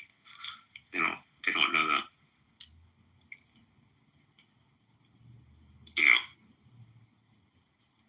So just like park there, like it's fucking weird in the middle of Gaza, like with a hatch open. Like, what the fuck mentality is that? Like, what kind of military training is that?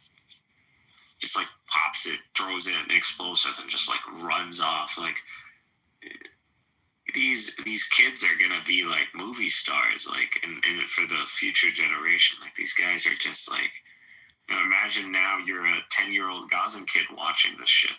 Like, imagine that. Like, that's fuel for a whole new generation right there.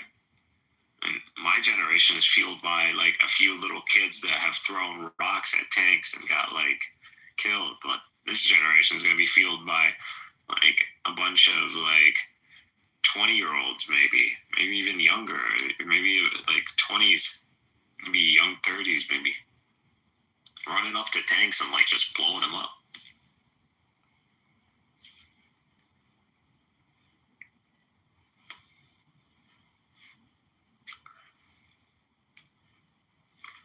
So, yeah. I don't know if this is what it means to have a Gaza. Hello. Okay.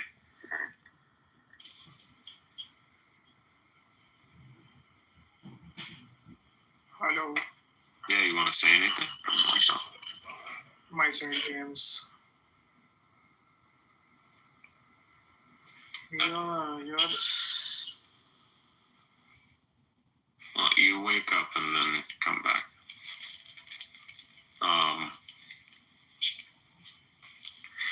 Yeah, well, unless Israel can really commit to Gaza, like, I don't. But this doesn't look like committing to Gaza, does it?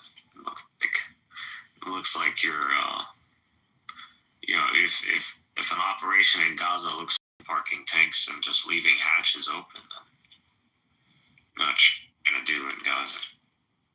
Like, I don't know, maybe they're waiting to get resupplied with like bunker busters from America. I don't know, maybe they're not manufacturing them fast enough. I don't know.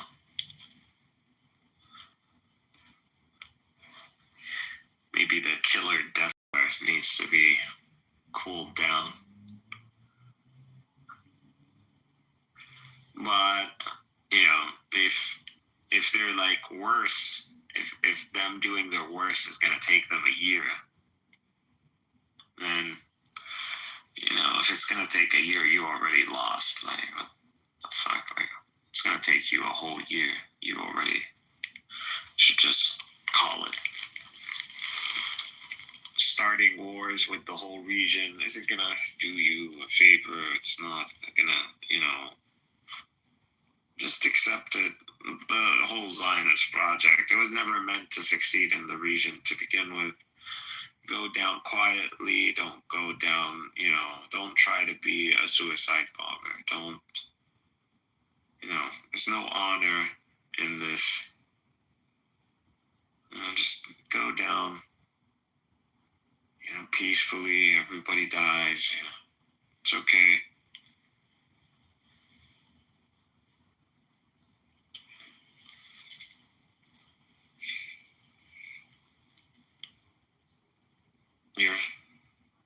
You're chosen to die.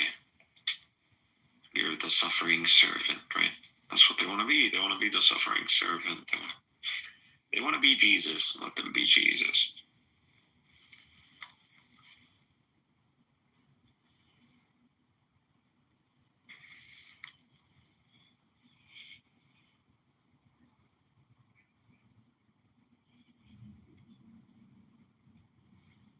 The Jews have to suffer for the coming of salvation, right?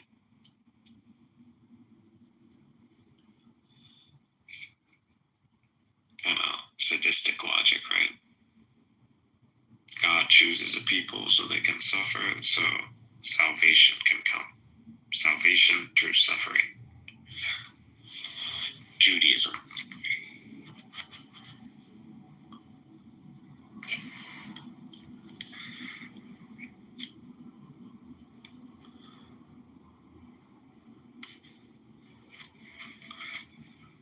But if I'm gonna suffer, I'm gonna make everyone suffer too.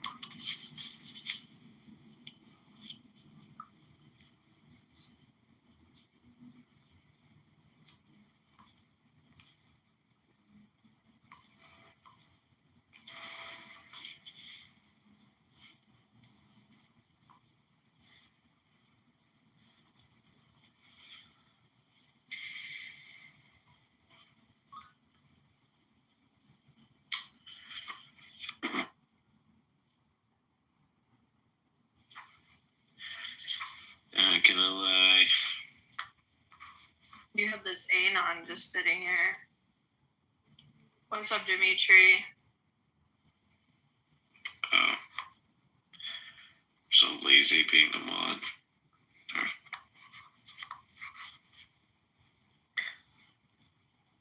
Hey, Royal. Hey, guys. How you doing? Good. What's the So what do you topic? think? We're talking about the strikes Israel did Qatar. Well, Okay. I mean, Mikhail's doing most of the talking. I'm kind of sick, so. Oh, you left. Yeah, I'm not really talking too much. I'm kind of just listening because I'm not feeling great myself. Yeah, you're the sole mod now.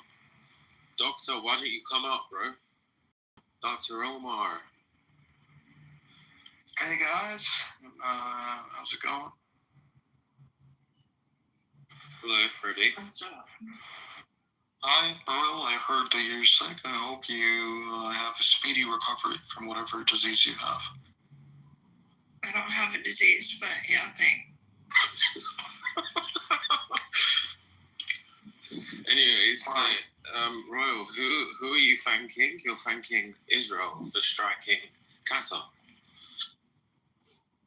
This Did I is get not that my right? room, dude. This isn't my room, bro. No, it's the satire title. Royal, do you actually have a cow? No. Oh, Royal, that's not even you in the picture, I swear. no, that's her. That's her. No, man, this is an AI of me, bro. I don't care. It's an AI, but it looks like you, right? Yeah, I'm not gonna post pictures of my actual face. No, of here. course I understand that. Of course. But, like, this is very much how you look like. Some people I'll take that as a no. Shit, Freddie, you're that guy. Which guy? The guy? You're that guy. What do you mean? You're that guy everyone's got beef with. Yeah, that's true. You got me. Yeah. Oh, by the way, Charlie Kirk. Let's talk about Charlie Kirk getting shot in the neck with a .308. No, let's not. I'm so bored of it at this point. Like, I really don't care. Bro, somebody died. Somebody lost their life, and you're talking about boredom. Yeah. It's not about your entertainment, dog. It's about somebody's People life. die every day. Who the fuck cares? He had 2 children. He had a wife. Okay, and children are being killed, bombed, raped. He was 31 years old, bro, and he lost his life. He got shot in the neck. Yeah, that's very unfortunate, but it's also Now important. somebody else is going to be fucking his wife. Hundreds of thousands of people and all over the world who are being killed and slaughtered and raped. Like, That's just you being fallacious. It doesn't matter. Every life has a value. What does that even mean? It's like a fallacious fallacious way of reasoning is what I'm trying to say. I bet his wife is happy as fuck. I bet they have life insurance. I bet she's happy she's about to be a millionaire. I'm sure she is. But somebody else, I know she might be happy, but what I'm gonna say is like, I'm sure Charlie isn't happy. Well, Charlie's dead. He doesn't have time to be happy or sad. Yeah, that's true. I think this is going to be the start to like more deaths of influencers, though, because essentially that's what he was. He wasn't like a fucking political pundit. He didn't have like the same amount of like clout or significance as like Tucker Carlson and these other ones. He was just a fucking influencer, and I think slowly we're going to start to see like a lot more of these kinds of things happening amongst. You think the next is Ben Shapiro? We're not that lucky, but I hope so.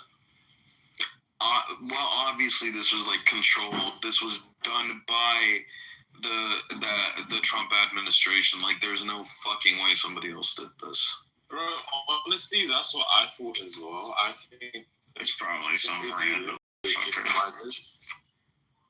No, Mikhail, if it was a random motherfucker, he would. You know, the fact that they shot him in the neck. Yeah. Yes, The that was fact- a sniper. That was Not a a hard crazy shot. No, it's not. It's not about it being a hard shot. Listen, I myself have played nationals in sniping, right? I'm gonna tell you- people could make that shot. Yeah, and it's not a problem. Making the shot is not a problem. The point to be understood in this entire situation is that he was shot in the neck, not in the head, not in the chest, not anywhere else, but in the neck. Why would you shoot somebody in the neck when you have a clear view of their head? Because you want to make it dramatic. You want to make it bloody. You want to get the attention of the masses. You know, you got to think like a sniper. You can shoot somebody in the head, and it'd be very anticlimactic. I get it. Yeah, you know. So it was done for a show. I think maybe the person was aiming for the head and they missed. You never know. They just got, You just said it was an easy shot, and now you're saying that he missed. There's always going to be a margin of error. Could you imagine? There's always if gonna they be a were margin trying to of error. reenact the same thing they done with Trump. But Trump like sat there with his cronies and was like, "Well, when someone tried to shoot me and they missed, it worked out really well. Let's try and do it with this guy." And they just fucked up the whole thing. That would be funny.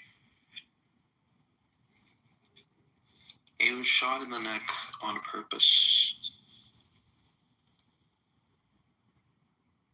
From the impact, I could tell it was a 308. The way his body did that.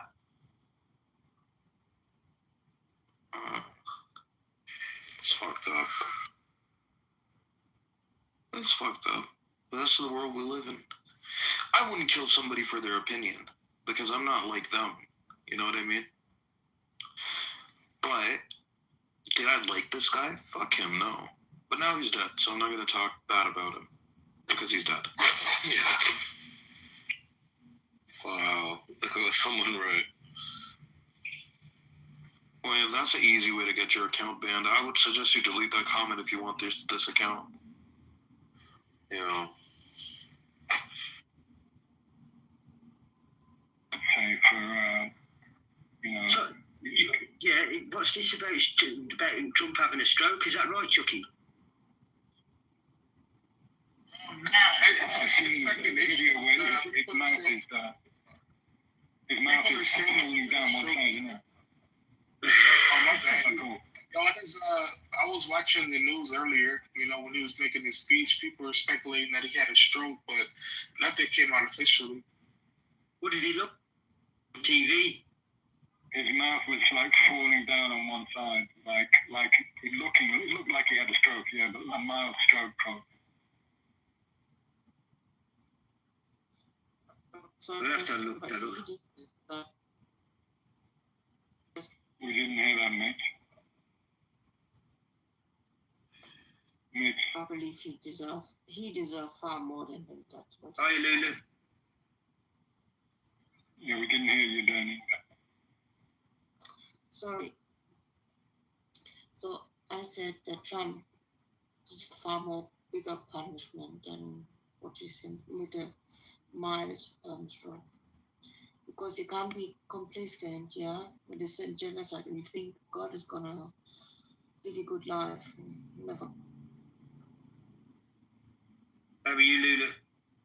Yeah, good evening, Scotty. Good evening, everyone. Good evening, Sky. Long time no speak. A fellow Brit. A fellow Brit in it. Get me. Guy does know me. Maybe he's just pretending he doesn't at this point. No, I was just talking. Yeah, hey Lula, you got another new name. I know. I like to just keep people on. How you doing, bud? You all right? Keeping well? Yeah, I'm okay. Yeah. Very pleased to hear that. Good to see you. Yeah, Scotty's only been on this app like 3 weeks now, is it, Scotty? Yeah. You know, And you haven't gone insane yet, no? I'm on my way. I know that Lula's been on. I've been on this for 5 years, and I think Lula's been on it like 4.5 at least. I'm 4 years next week, actually. Yeah, Okay. September 21. Yeah. Yeah, it's an interesting space, that's for sure. I managed to get a house up to 2,200 in 2.5 weeks. Well, that's very impressive. Well done. You obviously got a lot of good stuff to say. Oh, I wouldn't say that. It depends on you lot. I'm just watching this video here and seeing if he's had a stroke or not. He said it's never happened. It's fake news. Perhaps referring to another candidate from another party. Certainly looks like a stroke. His mouth hanging down one side, and he looks really out of it. It's very interesting to listen to you guys, you know. Hey, I'm stroke, you know. It's like both of you waiting for that to happen. No, because that's what everybody's saying that he can't use his face. So I want to see if he can use his face or not. Yeah, he can. Is this today that this is happened? Yeah, apparently. No, like the guy, It doesn't look any different. It doesn't look any different to me though. No. I think you know, like from maybe Melania just slapped him. Medically, he can have stroke. You know, he's probably obese, not just overweight. Sufficiently aged. Okay. And I don't know. I don't think that he's a healthy guy, so he can have stroke. He's prone to have stroke.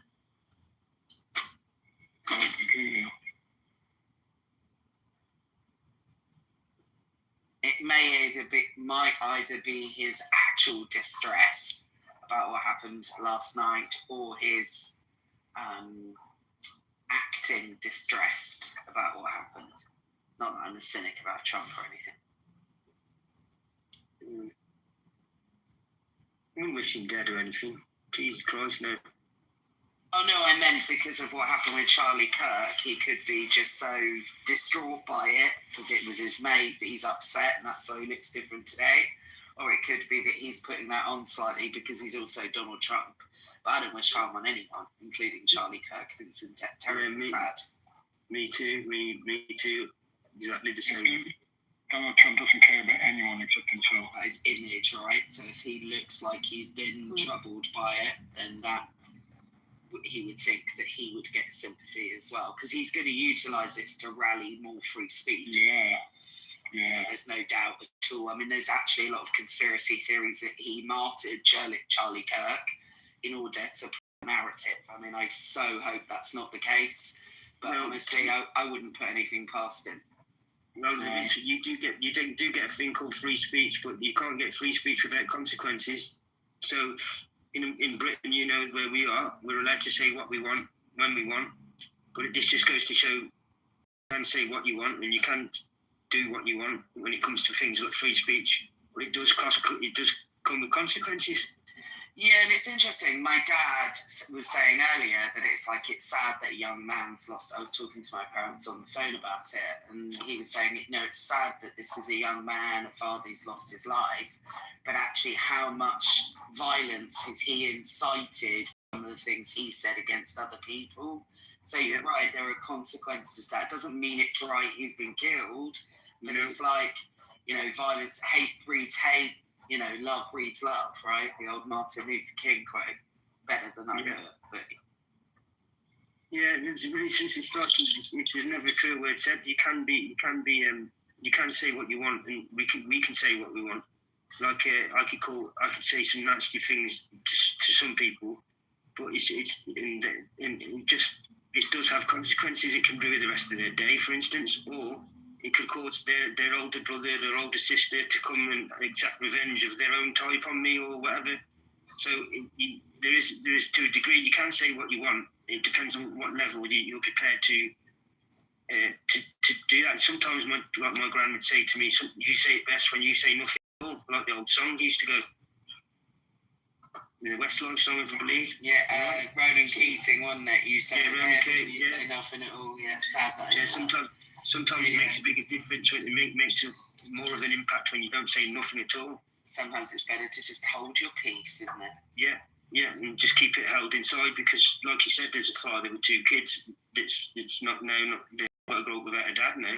But he took that, especially with the things he was talking about.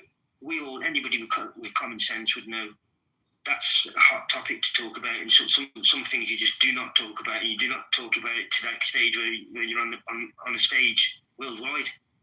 And if you think about historically, like someone like Martin Luther King was assassinated because he was, quote, controversial, which is crazy for us now, but he was at the time, but he was peaceful. He wasn't inciting hatred, he was inciting love, and he was still assassinated. So obviously, if you're going to be inciting hatred, which, he was with a lot of the things he was saying, particularly about the LGBT community, about race, about all kinds of things, and then weaponizing his Christianity against people. I'm a Christian myself, and I still recognize that's what he was doing. Then that is going to push a lot of buttons, and in a very unstable world where mental health is at its highest, in a place where you can buy a gun in a shop, it's risky. And again, I'm not saying it's okay, but I think, you or I going around our lives are not going to incur the same kind of level of threat, are we? Yeah. Did you see him saying, a few gun deaths a year is a price worth paying for the protection? Yeah. That's the thing, though. I don't think he would have changed anything. I think even if you told Charlie Kirk, you said, "Hey, look, you're gonna have to die for your cause. You're gonna get shot in your neck in front of your kids." I don't think that would have changed anything, to be honest with you. No, me neither. How are you, Lozen? I'm good, but I don't know why my baby's crying. Oh, bless you. See, I wouldn't know it was you until you spoke again then, because I've had that many. I've called that many people Lozen, and it's not been you. It's just your voice. I can tell when it's you now, because the name changes. It just I can't keep up with. Why can't everybody just be called the same name, like me? Yeah, sorry, Scotty. This is like my other account too. This is like my chill account. But I've got another account as well. Yeah. Usually I don't speak up that much on this account, but yeah, I mean, see, that's the thing. I don't even really. I've never really liked Charlie Kirk, but Oh, really? Wow. Yeah. Such a likable guy, though. What a lovely guy he was.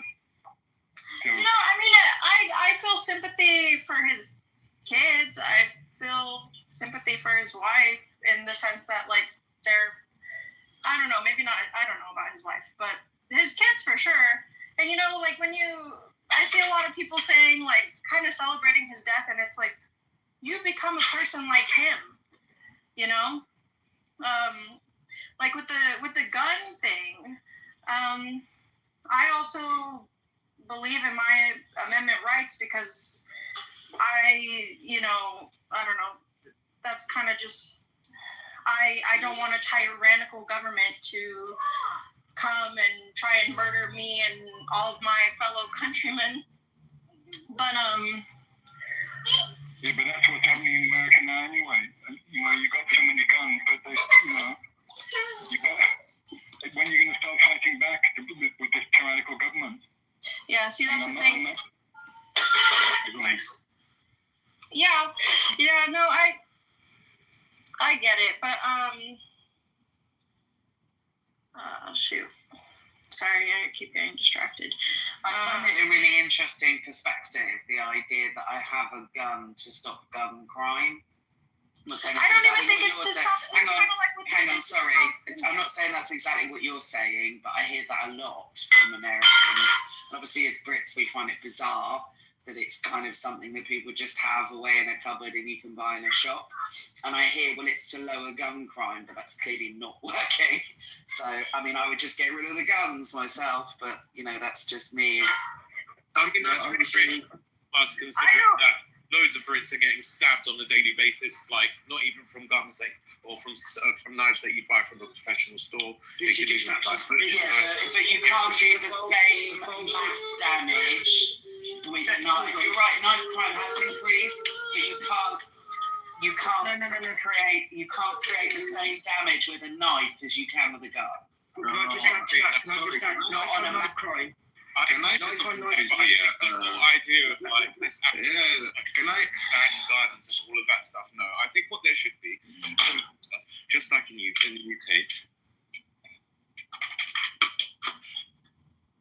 Can I just add to that, Aaron, quickly? I think there's a level of extremes where one side just completely wants to ban, another side think they're allowed to buy a fucking AK from a Walmart, and I think that's obviously ridiculous. But there needs to be a kind.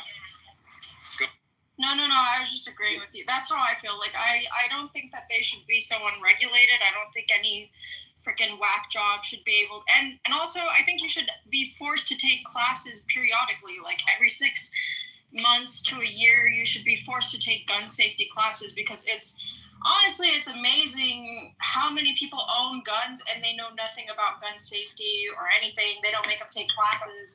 I could go to Walmart right now and buy a gun. That's the thing that I really don't like, But yeah, sorry, continue. I was just agreeing with you because, I mean, it's like one thing to own guns. That's why we have the amendment, right? But to just make them accessible to any crazy a-hole, I completely agree. But what I don't like is when people try and draw the argument of like the UK being, and I'm not saying Lula done this, but like a lot of people in Europe or in other countries kind of like draw the argument and they try and present ourselves as if we're just so civilized and like modern and all of this stuff. And I think at the same time Britain is a bit ridiculous. Like if someone comes into your house to try and burgle you or hurt you and your family, you can't fucking hurt them. Like, it's ridiculous. But I'd rather that than kill someone with a gun. Can I say something? You don't have to kill someone, but I mean, like if it's a case where it's you or them and they're physically trying to hurt you. Dimitri, let me just say something to that, right? When is the last time you've heard on the news or chat GPT, whatever you like to do, that you've ever seen or heard of anyone in the last 25 years of anybody that's gone into somebody else's home while they've been inside that home and burgled them and used a knife or a gun? Bro, are you joking? Like, it happens all the fucking time in the UK. All kinds of burglaries happen. Tell me once. I mean, I couldn't give you a specific date off the top of my head right now. Fucking Clubhouse. One case. Bro, you're being ridiculous. Look it up yourself. I'm not being ridiculous. I'm not being... listen. Bro, I've done a lot. There's literally like... I've done a lot of looking into this one particular subject because one of my friends was knife. He was one of the victims of a knife crime. Yeah, knife crime in the UK is predominantly a knife crime. Who knows the offender? The offender who commits that crime to the person knows that person randomly walking into a house, burgling a house, or doing it. Me walking down the road or somebody else is never heard of. Right, like as if you were going to get shot in America into a mall. Somebody walks into a mall, starts stabbing everyone, or somebody walks into a supermarket and starts stabbing everyone here. It's near enough unheard of. Only the last couple of times have been when we had them terrorist attacks, and the geezer attacked the other guy with a narwhal whale tusk to try and protect himself and a fire extinguisher. That's really randomly a one-off. Our kids, our teenagers, going and fighting postcode fights with another group of teenagers with knives, pulling them out and having fights. That's common. That's becoming more common. We've got an issue around that. But that's a knife crime on knife crime that people know each other. When it comes to like people burgling houses, It's absolutely rubbish. We had Tony Martin who shot the farmer. They broke into his mum and dad's house. They run away from him. As they run away from him, the two people that broke in, he shot them in the back. Shot one of them in the back and killed him. He got life for that. They jailed him for life, and then they changed it from life to 6 years of manslaughter in prison because everybody went mad about it. That was the last case that was ever heard of. The homeowner used excessive force. Now, we were allowed to use reasonable force, but not excessive. So, in other words, if somebody comes into your house with a spoon and starts stealing ice cream out your fridge, you can't then go and get an AK-47 and shoot him and kill him. That's not the way it happens. And it's a false equivalence, right, with the knives and the guns, because the gang crime, and even in a school, there have been old occasions where kids have taken a knife into school here, and it's awful. And if anyone is killed in violent crime, it's awful, even one individual. Of course. But when people go into schools in America, they kill like 15, 20 people with a gun, right? We're talking mass killings. That's the difference between knives and guns. And that goes as far as saying in America they shouldn't have any guns anymore because it's been going on for that. Can I please say something about it? With all respect, Benji, just I need to talk because So yeah, of course. So I don't think that this issue of crime rates it would be resolved with like you guys would be looking for the magical solution. Okay, hey, either ban all firearms, or just hey, let's compare it to no, let's keep them. But hey, look what you have. You have in your country, you don't have firearms, and yet you have a lot of crimes. Well, I think that you can't make first any comparison between the UK and the US because they are both so different countries, like very different countries. First, from the culture first, the mindset of people, the mindset of criminals. A criminal in the US would never do the same thing in the UK or like someone in the UK. If you compare, the kind of crimes in both countries are so different, so different. And to be honest, the UK. Or in the UK, would have like, I think, and correct me if I'm wrong, you expect, a more rapid and quick answer from security forces than the US, and then someone living in God knows where in the US, in that large territory, someone maybe in the mountains or I don't know in which hole, and being aggressive, and he needs to defend himself. I have my young brother, by the way, living in the US. I didn't say this to anyone, and he is married there. He has own firearms, and when he talks to me about like, because we've had this discussion for a lot of times, and when he explained to me his perspective, why he is having this firearm, okay, and how is that important in the US, and how the Americans they see a personal firearm or a firearm inside your house, okay. You cannot disagree with him. You cannot, you see. And if you're gonna say, hey, those firearms are causing, occasional shooting, yes, they are so horrible. They are so terrifying. And personally, I would never, see myself living there.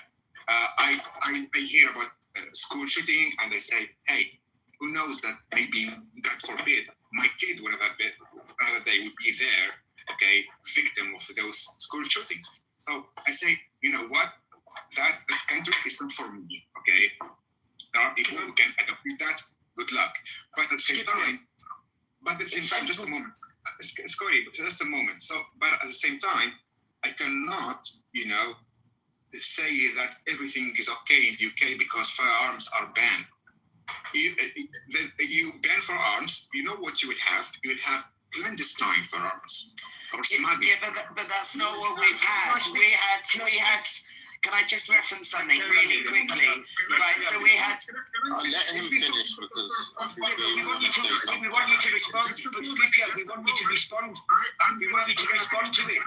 It's called an interjection. Scotty, can I? Can I finish his sentence? You've been talking Yeah, let about him so- land. We want you to. We've got to. Just a moment, Can you please. land those? Right. So you've had you will have, like, if you ban them, you have other means of crime, acid attacks, knives attacks, smuggled firearms, and maybe, and if it's not really hard, explosive. And you never heard properly about the 3D printed firearms. You can have them. Those you cannot even trace them. You cannot even detect them. You cannot even know who shot that person with God knows which firearms printed in some house with a 3D printer. Thank you for listening. Right. So first, right. So we had.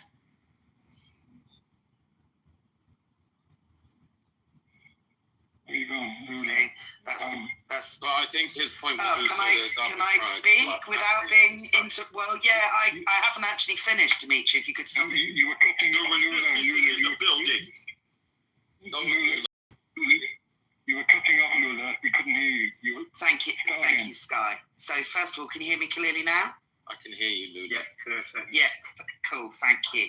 So first of all, it doesn't seem like you know a lot about the UK because we don't have loads of guns being printed out, loads of clandestine knife crime. The last mass shooting in the UK was somewhere early 90s in Dunblane in Scotland, where a man who had an unregulated gun walked into a school and shot up a load of kids. Pre that, about 5 or 10 years before, there was another man that walked through the streets of Hungerford near Berkshire and did the same and killed loads of people.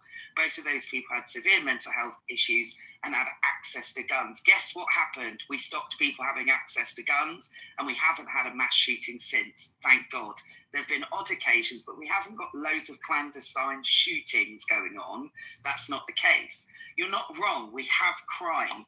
But the point I'm trying to make is that you don't get mass killings. Fuck Israel. That was pleasant. You don't get mass killings from these things. What you do get is, thank you for the hearts as well, random. What you do get is individual or smaller amounts of people impacted with those attacks. We've got problems. I'm not suggesting at all that the UK doesn't have problems, but I would never want guns here. And I'm so glad that after not even the Dunblane was a mass shooting. And straight after that, the law changed and we haven't had any mass shootings since. And please God, may that. Yeah, you guys took away the guns and substituted with knives. So now you guys just got. Yeah, that's what Right, and I've just said there's not mass killings from knife attacks. Like, Yes, there is. There isn't resistance. There isn't. Yeah, can I speak? No, hang on. Let Dimitri go. Let Dimitri go. Can I? Yeah, let Dimitri go. Let Dimitri go now. Yeah, so initially when I first started speaking, one of the things I said is that I really don't like this idea of like absolutes, and I think CP kind of picked up on that like the US and the UK are very different kind of societies. There's a lot of different culture and things like that at play. But I think the bottom line is that there's no perfect scenario, neither in America nor in the UK. Whether, we don't have a big enough gun problem, we do have major problems. And we all know that theft right now in London is rife. And in a lot of cases, and I think it's a reasonable reaction, but more often than not, you have a few people chasing a guy with a Rolex who are wielding a fucking Bowie knife or a zombie knife, and he can't do anything. So I don't think that's a good idea either. But I think both of these places need some kind of like fucking intervention where someone steps in and says, really and truly, if someone's coming after you, you can go to this resort. And I think in America at the same time, there needs to be some more regulation. Now, I'm not saying that guns are the ultimate solution. But you can't compare having something start. Yo, I keep trying to speak. Hey, hang on a second. I just want to say that I keep hearing Americans saying that, knife crime in UK. And yeah, there is some, but I think there's a really distorted view of lots of Americans that we have mass knife crimes like you guys have mass shootings in America. It's nothing like that.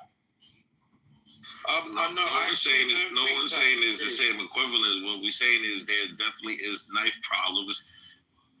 So Nobody this is in the filthy. said anything against that. You got Nobody dudes said walking that's around the with case. machetes coming out of their underwear. No, That's no, not no, no. happening all the. Actually, I'm sorry. I do have to This is- agree with him. I do think that is actually a major problem. I mean, It is so happening. You were My just nephew- talking about offenders, though, Dimitri. You're saying someone's trying to steal something from you with a knife. That's not the same. Hang on. I didn't get a chance to respond to you before. You said someone comes after your knife for your Rolex. You know what you do? You give them the Rolex. It shouldn't be happening, but that's not the same as being shot in the head in the. Yeah, Yeah, well, and I not also just said that. that's Let me not just- the ultimate solution, but I've also wanted to say quickly that my nephew, he's actually had a lot of trouble going to school now because kids on the tram on his way to school have zombie knives. So I have to actually go. Totally agree. Like, it's ridiculous. It is out of hand. I totally agree. But I want to just explain something to resistance. Over here or there, but I'm saying there is major problems we need to address. Right? Totally agree with you. Right, listen, resistance. You've got to stop saying. For me, for instance, you got things that like it's going on rife and it's around here everywhere. I just explained earlier on before you got in the room. Yeah, we have got an issue with knife-on-knife crime, but it tends to be 85% of the time. Yeah, it tends to be that it's known offenders on each other, normally between the ages of 12 to 13 years of old. It starts at normally, and I know that's way too young, all the way up till the early 30s, and it's postcode. They call it like postcode gang, basically. Gang culture, yeah. So I know I live in this postcode, that one lives in that one. He comes down my street. It's not random people. Not normally, it's not random. Like he just said, it's very, very rare. Somebody coming up for his Rolex with a machete. That's quite rare. I know it's getting a problem in London with theft and all that. But when it comes to knife crime, it's normally known offenders on known offenders. As in just walking down the street and getting hit by somebody I don't know and randomly that's very far between. I'm telling you that now. I've lived it. I've lived here. I've walked these streets. I've been down these streets. I've been in Glasgow. I've brought up and bred in Glasgow, the biggest city in Scotland. And without a shadow of a doubt, I'm telling you right now, I've walked past gangs and they just have to walk past because I'm not in that gang. If I was in that gang and I walk past, I guarantee you I'm not walking past and I'd get stabbed or something. And we're the biggest knife crime in the centre of Europe, in Glasgow, in Scotland. But it's gang on gang. It's not randomness. Now, you just put guns into them people's hands that have got the postcode thing going on. I never said that was you put solution there. No. I'm saying this is just my point. For me, if you're America and everybody, and I know you're not going to agree with me because not one American I've ever spoken to in my whole life has ever agreed with me. If you've got rid of your gun crime, if you got rid of your guns altogether, and people would not be running around with knives, going to go and stab because it's too much of a personal thing. So, for instance, me come running after, or somebody come running after you, resistance, with a knife, I can guarantee you probably take that knife off them and probably leather them just because of who you.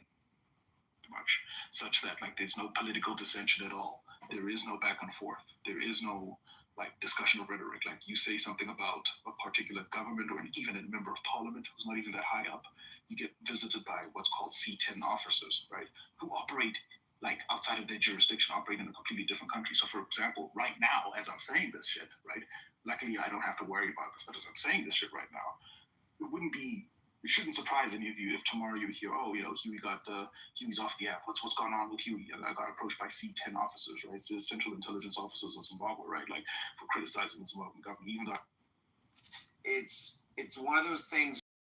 And their rhetoric, they have a right in this country.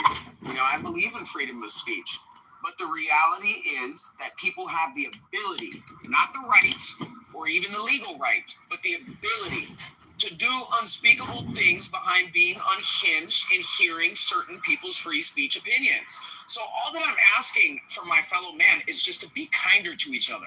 Tone down the rhetoric. Try to